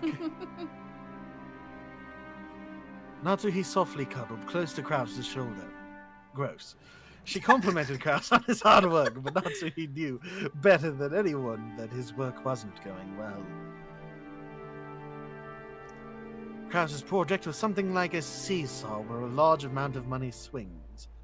Big investments can lead to massive payoffs, but like large seesaws, they tend to shake a lot while moving very slowly instead of showing immediate results. At at times possible to make further investments so that the seesaw inclines faster towards the side you want. But of course, you'd only do that if you were so confident you'd be able to recover all of your investments in the not-so-distant future. However, the seesaws Kraus chose never turned out as he would have liked them to, because he was buying Bitcoin and meme stocks. Real. His foresight wasn't wrong, but the times were moving sluggishly. GameStop wasn't invented yet. Stop! They had never imagined to catch up with him. Wow. For example, think of a literal I hate sometimes the No, this especially UMINEKO in general has a really big problem with being like, for example, the metaphor. This is the same thing that I didn't like in Zero Escape, where it's just like over-explaining very, very basic ideas because you don't have confidence in the intelligence of your readers. Yeah, we're dumb. For example, think of a literal seesaw, you invalid, placed in a park. It's a really popular item. It's a plaything for children. So there's and you've got to wait a long time for your turn. Like, Let's yeah, say that I know. Like, Holy shit, I never heard of a let's seesaw say that before. one day, you little mongoloid, you spotted one of those seesaws that was completely unused, and you raced to grab it first and have it all to yourself. However, unless someone got on the opposite side of the seesaw, you wouldn't be able to play on it because of counterweight and you sweet little child of idiocy. What if lots of time has passed and nobody came on the opposite end? Came to the opposite end. Came Someone on the opposite on end. the opposite end, they'd be arrested. Seesaws are popular, so if you wait long enough, a companion will surely show up. I'm scared. But Kraus noticed something. The weather's getting worse, Oh. so nobody's coming outside to play. But seesaws are popular, so someone... okay, well, now it's fine because now they're talking about the metaphor with the economy because there's like a recession. Yeah, no, it's just then immediately, instead of being like, but inevitably, but seesaws are popular, like just immediately going back to the metaphor. Actually, no, yeah, they are like reiterating again. Yeah. So someone will surely come eventually. If he vacated his place because of the worsening weather, it would certainly be snatched away. Okay, see, they could have explained that metaphor in a bit, because I didn't get the metaphor until just then. So they explained the concept of a seesaw so hard that they fucking lost me. Fire. And once again, he'd end up longingly gazing from a distance at someone else having fun on the seesaw. Stop going back to it! One side of the seesaw, he continued to wait patiently all alone. That was Kraus's project and his current situation. If only I'd had a bit more courage and the self-confidence to believe in my own foresight, I would never have failed. Yes, that's true. Your foresight is never wrong. You are the only one who inherited Father's resourcefulness. You inherited an innate disposition that none of the other siblings did. But I could never believe in it. I always shut my own projects down like a coward. Why can't I believe in myself? Who would believe in a man who can't believe in himself? Nobody believes! I'm always sitting on the seat where the losers must sit. And my father, my mother, my siblings all sneer at me. How long is it going to take for me to be set free of this emotional complex? Just how long will it take? Natsuhi was the only one who knew. Only she knew of Kraus's anguish. As the eldest son of the Oshiromiya family, who would soon be forced to bear an immense responsibility, he couldn't open his pained heart to anyone, and was always getting compared to his father's great enterprises. I've made preparations concerning all of the matters, so that you will be able to devote your attention entirely to the family conference. Yes, everything else has been seen to. Thank you. Will there be any problems dealing with father? No, Genji and Dr. Nanjo are on our side. I'll never allow those greedy siblings to make a contract, or to make contact with father. Damn.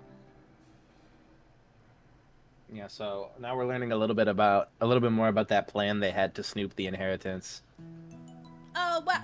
Hi, Oh, this Goda! guy's back. Hey, you're not dead anymore. How's it going? Wow! You're only serving. What did I?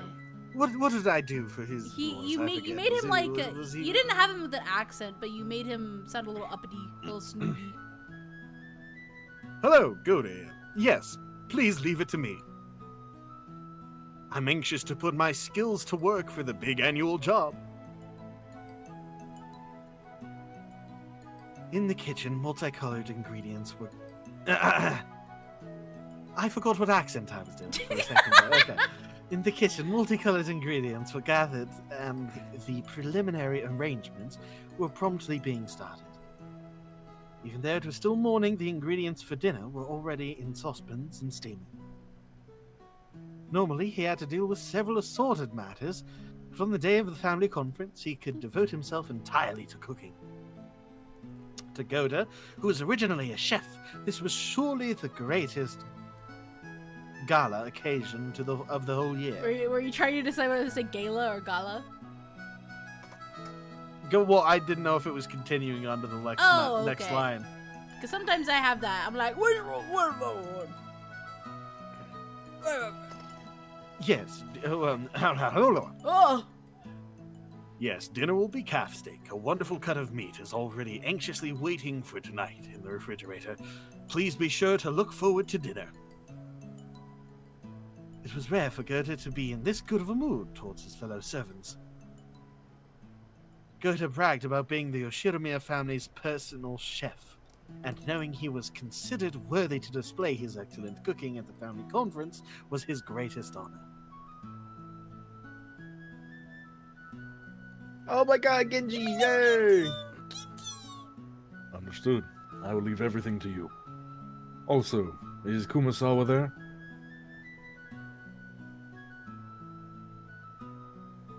Oh, go to. Gouda. Kumasawa-san, I happened to see her earlier. She's not here. Perhaps she went to get things ready in the guest house. Is she loafing around again? No, it is fine. Please continue with your work. Yes, leave everything to me, Goda. Me, Goda. Yeah. To me, Goda! Goda. I pray. There he is. Ugh. Genji. Zaddy. Genji placed the telephone back on the receiver, sighing lightly. Genji sighed once again, thinking of Kumasawa, who was probably hiding again, even though things were this busy.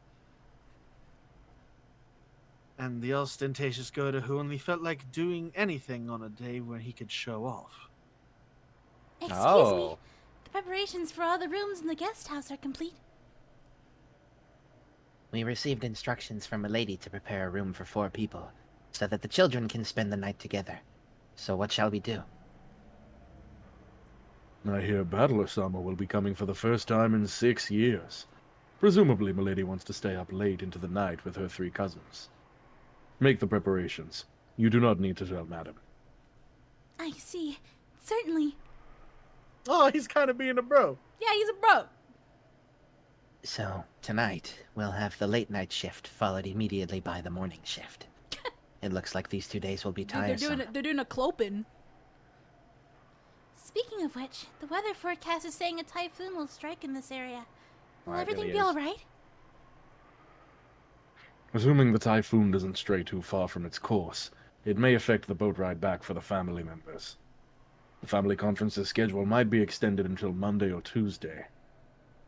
Our task may be a long and tiring one, but I earnestly ask that you take care not to make any blunders. Shannon, remain calm and do not panic. Cannon, be sure to greet our guests in a sociable manner. Me paddling on an inner tube to Rokanjima Island. Kill your grandpa and leave! Kill your grandpa and leave! Kill your grandpa and leave! just in the water with a singular paddle on an inner tube. I can't explain, just kill him and leave! You immediately get shot by a dude on a sniper tower. Yeah, no, I immediately get like, murdered by security. Like. I just like see you like crawling up on the beach, like please. Why are you there? I just burst into an explosion of butterflies. Just ah! Oh my god, you were the witch the whole time. Oh my god, I'm dying. Holy shit. Beautiful. Oh, beautiful. Yes, I'll be careful. I'll be careful. Today we must conduct ourselves in a manner suitable for a very important guest. See to it that you make no blunders. We understand. All guests who visit here are important. Canon, in the truest sense, we will be receiving a very important guest today. Make sure that you are prepared. Huh? Yes, sir. Shannon, is something the matter? You seem to be uneasy. Do you have some prior engagement at this time? Huh? No, it's nothing. My apologies. Are you sure? No prior Engagements. engagements? Yeah, that's where the episode starts. Mason, important guests will be arriving today. Detach yourself from your private life. Okay, bitch. I don't know what you mean by private life. As Shannon blushed just a bit, she turned to gaze away from the clock. Was it about time for the airplane carrying the family to arrive at Nijima? She tried to hide the fact that her upcoming long-awaited reunion with George was making her heart race. But Cannon, who stood beside her, seemed to see right through her. And he was being a little cuckold about it. Oh my god, not the cuckold. Oh yeah, my private life. You don't have one of those, do you, Cannon? He doesn't. He He doesn't. doesn't. He doesn't. No bitches. No bitches. I have a sneaking suspicion that Genji like broke him somehow. Oh my god, George. Oh my god. He's practicing practicing. in the back. Oh, He's practicing. oh. Dude, he's such a sweetheart. Oh my god, I love him. He's a sweetheart who's a little kinky, but He's you little, know. he's got a good heart. Yeah, yeah, but he's it's a little healthy. pookie It's bear. healthy though. It seems healthy. He's so pooky. That's He's a wonderful. little pooky. Shannon, please don't say a word and accept this. Inside the bathroom stall, George was practicing something over and over, taking out a small velvet box hidden in his pocket, like a quick-jawed desert gunman. Oh god. Oh, Shannon likes men who are more assertive. Gotta pump it up with some horsepower. Let's go, George. Oh god. Shannon, put this ring on your finger. That's an order, okay? If I don't say it properly, then it's on the left hand. Maybe she'll put it on her right Oh hand. my god. No, Shannon isn't that ignorant. Ugh! But unless there's some room for her to express her free will, that'd be a little. I mean. Ugh! Oh no. As he crossed his arms, muttering, someone knocked on the door. George snapped back to reality. Oops, Oh, there goes gravity. Oh, Holy shit. my Wait, God! Adam, you called that. Adam, you called that. How did you know? Adam said Battler's dad is joking in the next stall. Oh yeah. Yeah, he called that. Hey, George Gunn, you okay? Can't help but hear you screaming about something. You got a stomach ache, or you shitting yourself to death? It's Uncle Rudolph. You good? Hey, Uncle Rudolph. It's okay. I'm fine. No need to worry. Really? That's good then. You know you're straining way too much. Your ass will burst. You gotta just sit up straight. Rudolph washed his hands, laughing cheerfully as he left. George, realizing that the most embarrassing part hadn't been overheard, relaxed, and he felt extremely relieved. Oh my god, I love George. Love him. Is it Kyrie? Yeah, Did we Kyrie, establish yeah. that? Okay. Kyrie. Okay, it's been a minute. Okay. Kyrie, isn't Rosa here yet? Not yet. She's pretty late.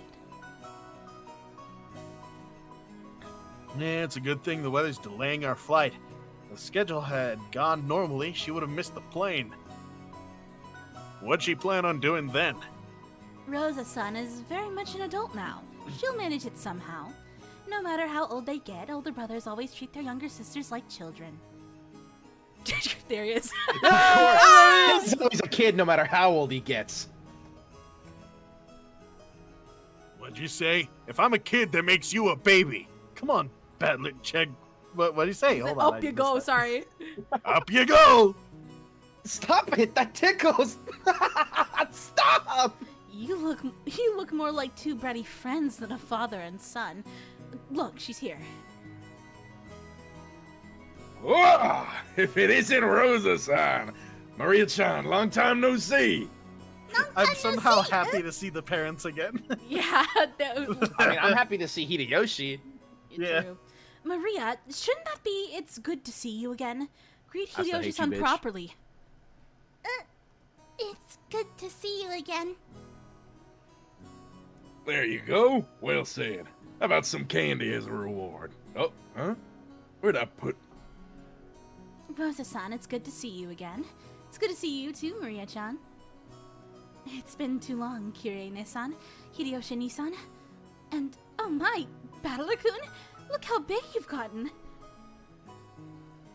Oh, come on. It's embarrassing to hear that from everyone I meet. Hey, Rosa, you're late. If the plane was on time, you'd barely have made it. I'm sorry. We had some trouble making our train connection. So, are we waiting on the weather again? Oh, don't complain. I much prefer the 30-minute plane trip to spending 6 hours bouncing about on a boat. Even if we're kept waiting here for an hour, it's still much faster overall. Is that Maria? You sure have gotten big. She's at that growing age. You haven't seen her for 6 years, right? Of course she's changed. Women are creatures who can be born again in a single day when they have a change of heart. What the fuck does that mean? That she means I beat my child, but it's okay because I buy her candy. Jesus. Maria noticing a big man she didn't recognize. Big man. Big man. Noticing big red man thing she didn't recognize, mixing up amongst the relatives. Big red man. He's Clifford, the big red dog. Come on, Battler, say hi. The last time you met her was she was just 3 years old, so you're practically meeting for the first time. Yeah, of course she wouldn't remember something that happened when she was 3. Hey, Maria. Long time no see. You sure have gotten big. Maria, this is Battler Oni-chan, Rudolph Nissan's son. Understand? The brother's son is the brother is the son.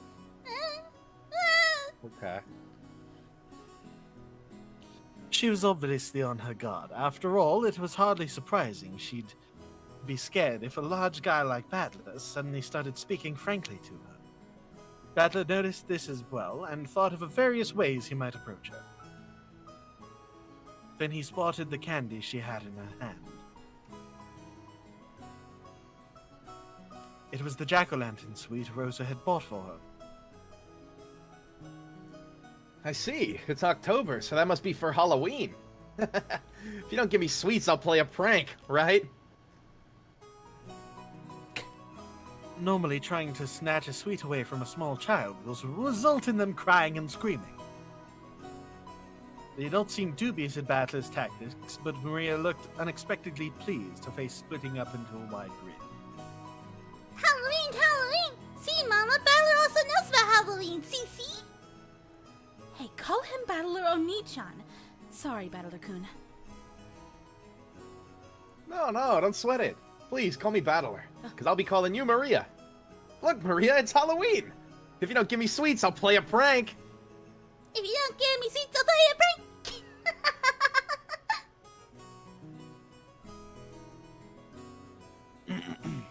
From inside her purse, Maria picked out a jack-o'-lantern sweet similar to the one she had in her hand and presented it to Battler. When Battler accepted it, that seemed to be enough to confirm their friendship. The adults were amazed at how good children can be at getting along with each other. Maria had been throwing a tantrum because she wanted a Halloween festival, so Battler, who knew about trick-or-treating, must have felt like an ally. Her defensive posture from before was completely gone. Now she was all cheery, as though they'd been friends for decades. That's right. Halloween's a pretty minor event in Japan. You always see people marching in costume parades on the news from overseas, but I've never seen it here. I wanted to wear a costume too. I wanted to say trick or treat with all the cousins wearing costumes. I see. Next time, let's do it together. What would you like to dress up as? Oh, which? Beatrice? I cracked so hard. Beatrice! And then everyone's like, what? Everyone's like, who? From the island, you just. There she is. Hey, girl. Hey, girl, hey! Oh, milady, what are you doing in such a place? Madam was looking for you. Hey, Beatrice, you remind me of a girl who shit herself. Anyway. Real. I'm Real. terrible. Epic reference, dude. Epic reference. Babe, we still gotta finish that at some point. I don't know about that. Oh, hey, that's fine. We started reading it together at a point. I remember that. Depends on my intestinal fortitude. No, but that's what I mean. You don't have to do it if you don't want to, because me and her kept reading it solo. Oh, gotcha. Yeah. I understand if it's too much to stomach. I'm here because I don't want to be found. Anyway, I'm sure she just wants to scold me, like, is your appearance alright? And watch your language! Without a doubt. You know, when the day of the family conference comes, I always start thinking about this witch for some reason. Oh, and when might that be? The family conference is the day when everyone related to grandfather gathers. I hear that this time, even Battler's gonna be coming after 6 years.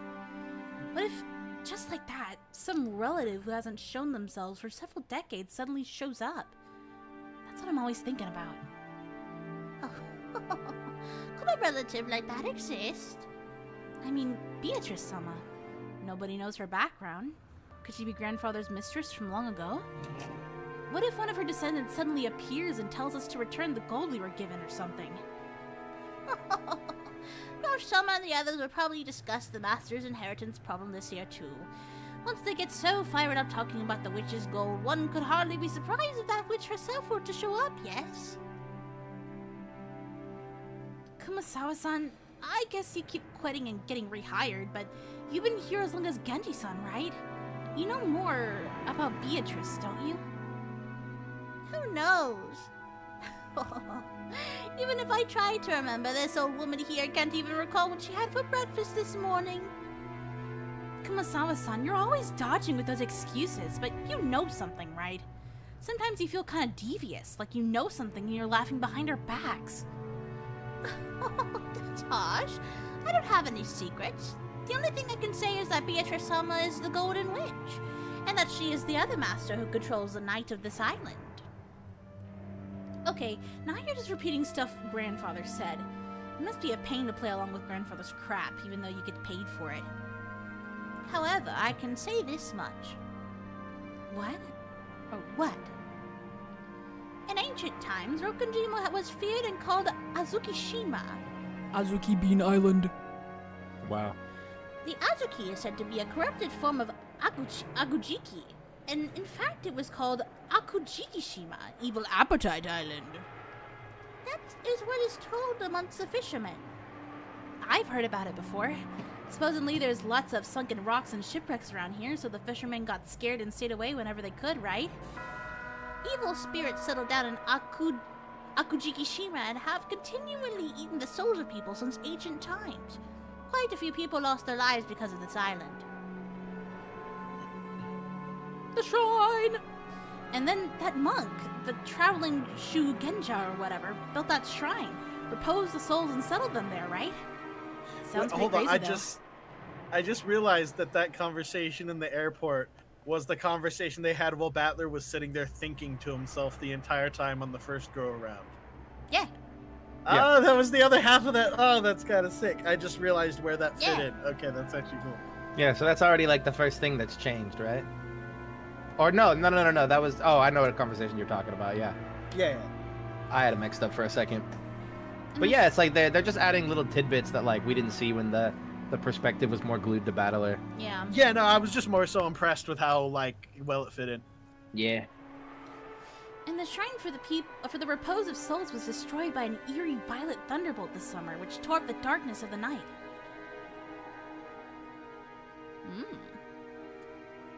Kumasawa-san, you really like those stories. Okay, sure, it'd be pretty creepy if a thunderbolt took out a shrine, but, well, it was all worn out from the start. Maybe it just got washed away by some big wave.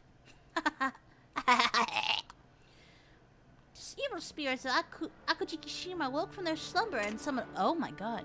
And summoned Beatrice-sama. If Beatrice-sama happens to pay a visit to the family conference. If she does?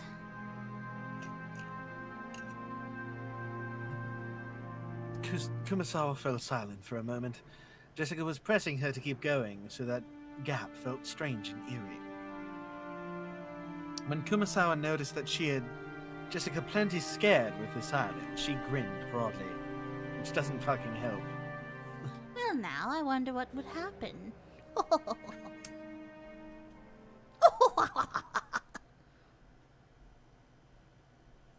Phone. Oh. Okay, I'm not gonna lie, guys. Oh!